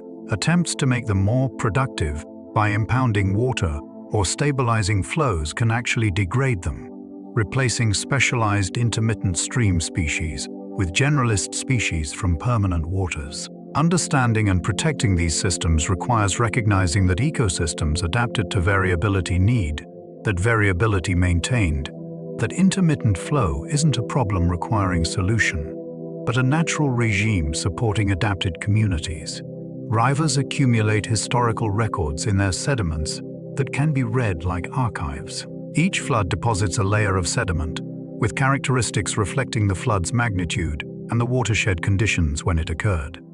Soil eroded from agricultural fields carries different chemical signatures than sediment from forested areas. Pollen preserved in the layers shows which plant species dominated the watershed at the time of deposition. Charcoal fragments indicate wildfires. Layers rich in organic matter suggest periods of high biological productivity or extensive erosion of organic-rich soils. By collecting sediment cores from river deposits and analyzing the layers sequentially, scientists can reconstruct environmental histories extending back thousands of years. These records reveal how watersheds changed over time. When forests were cleared, when agriculture intensified, when soil erosion accelerated, they show periods of increased flooding or drought, providing context for understanding current conditions and projecting future changes. The sediment archives also capture human history. Layers containing metal contamination mark the beginning of mining or industrial activity. Elevated lead levels correspond to the era of leaded gasoline. Microplastics appear only in the most recent sediments, documenting the recent proliferation of plastic materials. These markers create timelines of human impact, showing when different activities began affecting the river and how their signatures have changed over time. The sediments preserve evidence that would otherwise be lost, creating permanent records of transient events. A flood that lasted only days leaves a layer preserving information about that event for millennia. Understanding how to read these archives has become an important tool for environmental science, providing baselines from before extensive human alteration and documenting the timing and progression of changes that have transformed rivers and their watersheds. Some rivers create conditions that preserve wooden artifacts with extraordinary fidelity. When wood becomes waterlogged and buried in fine sediments where oxygen cannot reach, it can survive for thousands of years essentially unchanged. The wood's cellular structure remains intact, preserving even fine details of tool marks and construction techniques. This allows archaeologists to recover ancient boats, dock pilings, bridge supports, and wooden tools in remarkable condition. These waterlogged artifacts provide information available from no other source. Wood types reveal which timber species were preferred for different purposes. Construction techniques show technological capabilities and cultural preferences. Tool marks indicate what implements were used. Growth rings in the timber can sometimes be matched to reference chronologies, providing precise dates for when trees were felled. This level of preservation occurs in river sediments because the constant water saturation prevents the aerobic decay that would quickly destroy wood in most environments. Rivers, lakes, and bogs worldwide have yielded waterlogged wooden artifacts that have transformed understanding of ancient societies. Entire logboats carved from single trees have been recovered and conserved, showing watercraft designs from periods when written records are absent or sparse. Wooden structures from lakeside and riverside settlements reveal building techniques and provide evidence of daily life. Even organic materials like rope, fabric, and leather occasionally preserve in these waterlogged contexts, offering rare glimpses into aspects of ancient life that typically leave no trace. The challenge with waterlogged artifacts is conservation. Once removed from the water, they begin to dry and can collapse or warp as the water evaporates from the wood structure. Specialized conservation techniques replace the water with stabilizing compounds that maintain the wood's form. Without such treatment, artifacts preserved for thousands of years by river sediments can deteriorate within months of excavation, highlighting the river's role as preserving agents. Rivers demonstrate the concept of emergence, where system-level properties arise from interactions among components. A river is more than just water flowing downhill. It is a system where water, sediment, organic matter, dissolved substances, living organisms, and physical structures interact in complex ways. These interactions create properties and behaviors that can't be predicted from examining components in isolation. The river's form, its pattern of meanders, pools, and riffles, emerges from feedbacks between flow, sediment transport, and bank resistance. No single process determines channel shape. Instead, multiple processes interact, with each affecting others in ways that eventually produce the patterns we observe. Similarly, the river's ecosystem properties emerge from interactions among species, physical habitat, nutrient availability, and disturbance regimes. The productivity of a river, its resilience to perturbations, its ability to process nutrients, these system-level features arise from countless interactions among components. Understanding rivers requires thinking beyond simple cause and effect to recognizing complex feedbacks and emergent properties. This has important implications for management. Interventions targeting single components often produce unexpected results because they alter interactions throughout the system. Removing large woody debris to improve a channel might accelerate erosion, reduce fish habitat, and increase downstream flooding. Outcomes that weren't intended, but emerge from changing one element in a complex system. Effective river management requires systems thinking, recognizing that rivers are integrated wholes with properties that emerge from components, but can't be reduced to them. This perspective encourages humility, acknowledging that rivers will always surprise us, that complete prediction and control are impossible, and that working with river systems, rather than against them, produces better outcomes than attempting to force rivers into simplified, controlled states. Some rivers have been so extensively engineered that they barely resemble natural systems, raising questions about what river even means in such contexts. The Los Angeles River, channelized into a concrete trapezoidal cross-section for flood control, still carries water downstream and still technically functions as a river, but its ecosystem is devastated, its natural processes arrested. The Chicago River had its flow reversed to prevent sewage from entering Lake Michigan, now flowing away from its natural outlet. The Colorado River is so heavily diverted for irrigation and urban water supply that it often fails to reach the sea, its delta transformed from lush wetlands to arid flats. These engineered rivers challenge our concepts of what rivers are and should be. They still provide services humans value: flood control, water supply, waste transport, but have lost much of what made them rivers in an ecological sense.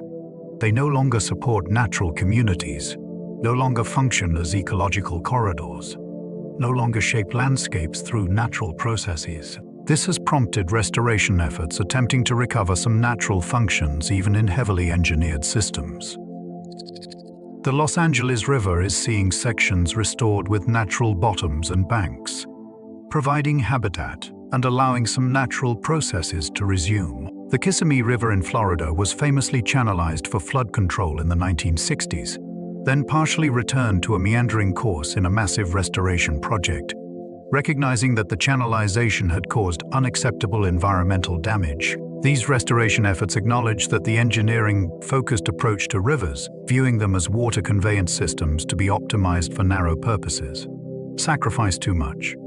The challenge is finding balance, maintaining necessary flood control and water supply while allowing rivers to retain ecological functions. In many cases, this is proving possible. Levees can be set back from channels, giving rivers room to flood while protecting developed areas. Controlled flooding can mimic natural flow variability. Fish passages can be built around dams. The solutions are often more complex and expensive than simple engineering, but they reflect a more sophisticated understanding of rivers as systems that provide multiple values, only some of which are captured by treating them as mere water pipes. Rivers serve as natural boundaries in ways both physical and cultural, yet they also connect the territories they separate. A river creates an obvious division, difficult to cross without boats or bridges, naturally separating the lands on either side. Many political boundaries follow rivers for this reason. They provide clear, visible lines on the landscape. Yet rivers also connect, serving as communication and trade routes that link upstream and downstream regions. The same river that divides two nations might carry trade between them, creating economic ties that complicate political separation. Rivers flowing through multiple jurisdictions create both cooperation and conflict. Upstream users affect downstream conditions, creating potential for dispute, but also necessity for cooperation. International river basins, where rivers cross borders, require treaties and agreements managing shared waters. The Danube flows through or borders 10 countries, requiring coordination to manage its flows, water quality, and ecosystem health. The Nile, critical to Egypt, but with headwaters in multiple upstream countries, has been a source of tension as nations negotiate how much water each can use. These situations highlight rivers' dual nature as boundaries and connectors. They separate banks while linking headwaters to mouth. They create distinct territories while forcing those territories into relationship through the shared waters flowing between them. This complexity makes rivers rich symbols in human culture. They represent division and connection, barriers and pathways, separation and relationship. They force communities on either side into awareness of each other, if only because actions on one side affect conditions on the other. They create what geographers call riparian identities, where communities define themselves partly by their relationship to the river, forming their border, acknowledging separation while recognizing the connection the river represents. Some rivers support remarkable diversity in a small area because they bring together organisms from different climate zones or isolated populations. A river flowing from mountains to coast creates a gradient of conditions, from cold headwaters to warm lowlands, sometimes spanning the temperature range that would require traveling thousands of miles north or south on land. Species with different temperature preferences coexist in the same watershed, but in different reaches. The river becomes a compressed diversity gradient, with high elevation species in headwaters, mid-elevation species in middle reaches, and lowland species near the mouth, all within a single connected system. This creates unusually high diversity for the geographic area involved. Similarly, isolated populations in different tributaries might have diverged from each other, creating multiple closely related but distinct species in a relatively small area. Hot springs entering cold streams might harbor thermophilic organisms found nowhere else in the region. The diversity can be further enhanced if the river connects different biogeographic regions, providing pathways for species to disperse beyond their usual ranges. All these factors can make river systems biodiversity hotspots, areas of exceptional species, richness, and endemism. Protecting this diversity requires maintaining conditions throughout the river system. Degrading headwaters eliminates cold water species. Warming the river through dam releases or climate change might allow lowland species to expand upstream, displacing cold-adapted species. Fragmenting the river with barriers prevents movement and gene flow between populations. Comprehensive protection requires watershed-scale approaches, recognizing that the river's diversity emerges from its full range of conditions, from its source to its mouth, from main stem to tributaries, all contributing to the remarkable assemblage of life the system supports. Rivers accumulate objects that tell stories of human activities in their watersheds. Archaeologists excavating river sediments find artifacts spanning centuries or millennia, showing how human use of the river and surrounding lands changed over time. Stone tools from hunter-gatherers who camped along the banks thousands of years ago, pottery fragments from early agricultural settlements, metal objects from Bronze and Iron Age communities, coins, ornaments, and everyday items from classical civilizations, medieval artifacts from riverside towns, industrial age objects from factories built along rivers to use their power, contemporary items from modern cities. This accumulation creates a material history preserved by the river's sediments. Some objects were deliberately deposited, offerings thrown into rivers for religious purposes, burials in riverbanks, ritual items deposited at sacred sites. Others were accidentally lost, tools dropped during work, possessions washed away during floods, debris from destroyed settlements.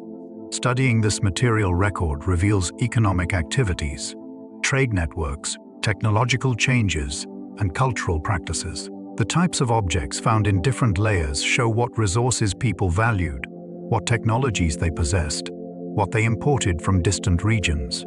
The distribution of objects along the river can map settlement patterns and show how human occupation of the watershed evolved. This archaeological dimension makes rivers valuable historical resources, preserving evidence of human presence across long time spans. It also means rivers contain cultural heritage requiring protection. Development projects that disturb river sediments can destroy irreplaceable archaeological sites. Erosion accelerated by land use changes might wash away artifacts before they can be documented. Protecting river archaeology requires recognizing that river sediments often contain valuable historical records, that rivers have accumulated not just natural materials, but also evidence of human history. Creating archives that, properly studied, reveal how societies evolved in relationship with the waters that sustained them. Some rivers have become so iconic that they represent entire nations or cultures in global consciousness. The Ganges is inseparable from Indian civilization and Hinduism, its waters sacred to hundreds of millions, its valley the cradle of ancient cultures. The Nile defines Egypt in fundamental ways. The nation's population concentrated in its valley and delta, its historical development shaped entirely by the river's annual floods. The Amazon represents South America's natural wealth and diversity. The immense river system, a symbol of rainforest, of biodiversity, of natural forces beyond human scale. The Mississippi represents America's heartland, its length spanning from near the Canadian border to the Gulf of Mexico, its tributaries draining a vast portion of the continent, its cultural significance extending from indigenous histories through steamboat eras to contemporary American identity. These iconic rivers become symbols that transcend their physical reality. They represent ideals, values, historical narratives. They appear in national anthems, on currency, in art and literature. They become sources of national pride and identity. This symbolic importance can help protect rivers, making their degradation a matter of national concern. But it can also create complications when symbolic importance conflicts with practical management needs. A river that belongs to the nation in symbolic terms still requires specific management decisions that may be contentious. Which users get priority? When demands exceed supply, How much should rivers be altered to serve human needs versus preserved in more natural states? These questions often have no clear answers, only trade-offs that different groups evaluate differently based on their values and interests. The symbolic importance of iconic rivers makes these debates particularly charged, as they involve not just practical resource allocation, but questions of national identity and values. How a society treats its iconic rivers reflects what it values, what it is willing to sacrifice for development versus preservation, how it balances past and future. These decisions ultimately shape both the rivers and the societies that make them, creating relationships that define both human communities and the waters they depend upon. Rivers demonstrate resilience, the capacity to absorb disturbance and retain fundamental structure and function. But this resilience, a healthy river system can withstand considerable variation in flows from droughts to floods, maintaining its ecosystems through these perturbations. Species adapted to natural flow variability can survive extreme events, recolonizing from refugia once conditions moderate. The river's physical structure adjusts to high flows through erosion and deposition, but recovers its general form. This resilience reflects adaptations to natural disturbance regimes that have characterized the system for thousands of years. However, resilience can be overwhelmed by disturbances beyond the range of historical variability, or by multiple stressors acting simultaneously. A river that could withstand either drought or heavy pollution might be devastated by both occurring together. Systems engineered for narrow purposes become less resilient, losing the redundancy and diversity that buffer natural systems against disturbance. A channelized river with simplified physical structure supports fewer species and may respond to flood events with amplified downstream impacts, rather than absorbing high flows across floodplains. Understanding river resilience has important management implications. It suggests that maintaining natural flow variability, physical complexity, and biodiversity enhances rivers' abilities to withstand disturbances. It warns that pushing systems beyond their historical range of conditions or removing elements that provide resilience makes rivers vulnerable to collapse. It indicates that restoration efforts should focus not just on improving current conditions, but on rebuilding resilience, restoring the properties that allow river systems to absorb disturbance and maintain their essential character. This perspective emphasizes protecting rivers' adaptive capacities rather than trying to control them completely, working with natural processes rather than against them, and recognizing that resilient river systems better serve both human needs and ecosystem health over the long term. Some rivers have become centers of scientific research, hosting field stations and long-term studies that have advanced understanding across multiple disciplines. The Hubbard Brook Experimental Forest in New Hampshire has been studied since the 1960s, with research on forested watersheds contributing fundamentally to understanding nutrient cycling, acid rain impacts, and forest ecosystem dynamics. The Quietest Hydrologic Laboratory in North Carolina has similarly provided decades of watershed research. Numerous rivers worldwide host long-term ecological research sites, where scientists study rivers and watersheds over timescales long enough to detect trends and test hypotheses about ecosystem function and change. These research rivers become valuable precisely because they've been studied so extensively for so long. Datasets extending decades allow detection of changes that would be invisible in shorter studies. Baseline data from before major disturbances allow assessment of impacts. Experimental manipulations test hypotheses about how river systems work. The knowledge gained from intensive study of particular rivers informs understanding of rivers generally, providing principles applicable to systems worldwide. Research rivers also serve educational purposes, training new generations of scientists in field methods and ecological concepts. They demonstrate the value of long-term commitment to understanding particular places deeply rather than studying many places superficially. The discoveries made at research rivers often have implications extending far beyond those specific systems, advancing science in ways that benefit river conservation and management globally. This knowledge generation represents another service rivers provide. They teach us, if we're willing to study them carefully and patiently, revealing principles of how natural systems function and how they respond to both natural and human-caused changes.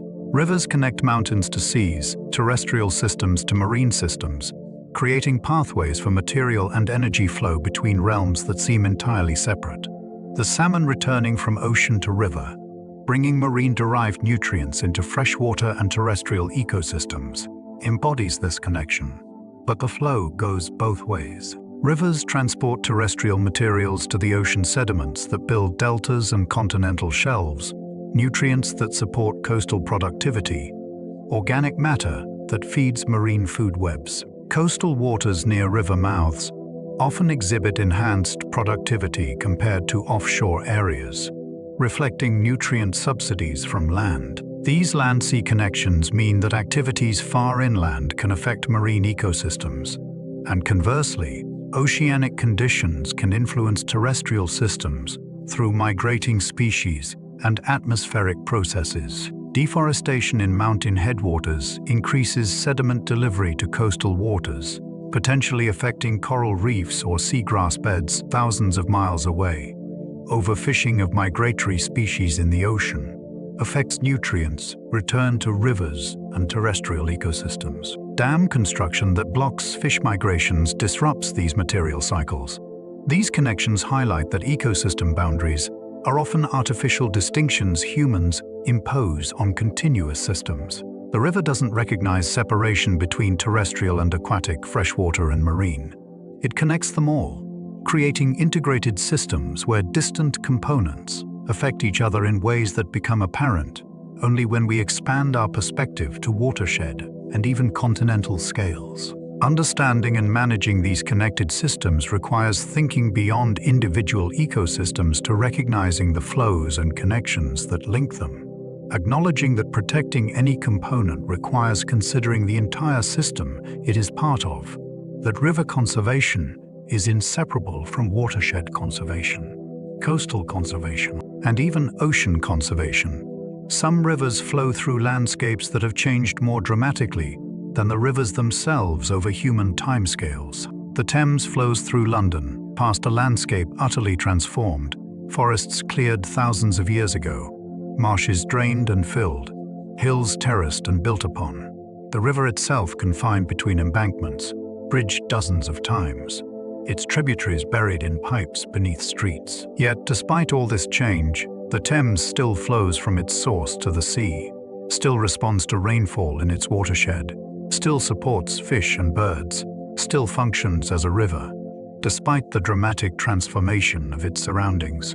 This persistence of basic river function, even in heavily altered landscapes, demonstrates rivers' fundamental nature. They follow gravity, transport water and sediment, respond to their watersheds.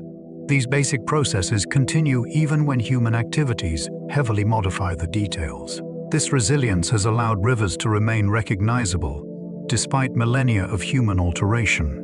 But it doesn't mean impacts are insignificant. The Thames that flows through modern London supports a fraction of its historical biodiversity, no longer floods its natural floodplain, carries pollutants unknown to nature, and has lost much of what made it ecologically valuable. The river persists, but in diminished form. This pattern repeats worldwide, rivers continuing to flow through heavily altered landscapes, but functioning as simplified, degraded versions of their former selves. The challenge is determining what degree of alteration is acceptable, what river functions must be preserved even in developed landscapes, how to maintain rivers that serve human needs while retaining enough natural function to support ecosystems and provide the full range of services healthy rivers offer. These questions become increasingly urgent as human populations grow and pressures on rivers intensify, requiring societies to decide what they value in rivers and what they're willing to do to protect those values. Rivers inspire contemplation partly because they're constantly changing yet always present. The water that passed a moment ago is gone, replaced by new water, yet the river remains. This paradox has attracted philosophical attention across cultures. Heraclitus observed that one cannot step in the same river twice, recognizing the river's constant flux. Yet we recognize rivers as persistent entities, despite this flux, giving them names. treating them as stable features of the landscape. This apparent contradiction reflects something fundamental about reality, that patterns can persist even as components change. The river is not the water molecules, but the pattern of flow, the form of the channel, the processes that maintain these despite constant material turnover. This insight applies beyond rivers. Living organisms maintain their form despite completely replacing their constituent atoms over years. Ecosystems persist despite turnover of individual organisms. Even human identity involves a kind of persistence. Through change, as our cells replace themselves and our thoughts and memories shift, yet we maintain continuity of self. Rivers make this philosophical puzzle tangible and visible. Watching flowing water, we witness change and constancy simultaneously, process and pattern, flux and stability. This may explain rivers' contemplative power. They embody, in accessible form, deep questions about identity, change, and permanence that philosophy has grappled with for millennia. They provide natural meditation objects, their movement engaging attention while their constancy provides stability, creating conditions that quiet internal dialogue and promote reflective states. The sound of flowing water, the visual fascination of ripples and currents, the way light plays on moving surfaces, all these draw attention outward, while paradoxically promoting inner quietness. Rivers offer themselves as teachers, if we're willing to sit beside them and observe, showing through their simple existence lessons about impermanence and persistence, about adaptation and continuity, about finding stability within change. As our journey along these gentle waterways comes to an end, let your thoughts drift like leaves on a slow current, turning softly, moving without effort towards stillness. You've traveled through landscapes shaped by water over time beyond counting. Witness the patient work of rivers carving stone, carrying sediments, connecting mountains to seas, sustaining life in countless forms. These rivers continue their timeless work while you rest, flowing through darkness and light, through seasons and centuries, asking nothing. Their waters have witnessed all of human history and will flow long after, indifferent to the brief concerns that occupy human minds, following only the ancient law of gravity, pulling them toward the sea. Let your breathing soften now, becoming as regular and gentle as the rhythm of small waves lapping against a quiet bank. Let your body settle deeper into comfort, releasing any remaining tension, allowing muscles to relax completely. The rivers flow onward through the night, and you can release yourself into sleep's current, trusting it to carry you into rest, as surely as rivers carry water to the ocean. There is nothing you need to do, nowhere you need to go. The rivers have taught us patience, persistence, the value of following our nature without force or struggle. Take these lessons into your dreams. Let the memory of flowing water accompany you into sleep. Feel yourself supported as completely as water supports driftwood, carried without effort, released from all need to resist or control. The world continues its slow turnings. The rivers flow. The night holds everything in gentle darkness, and you can simply rest, breathing softly, sinking deeper into peace with each slow breath, allowing sleep to come in its own time, as natural and inevitable as water flowing downhill. Good night, dear traveler. May your rest be as deep as ancient rivers, as peaceful as still pools, as renewing as rain. Sleep well.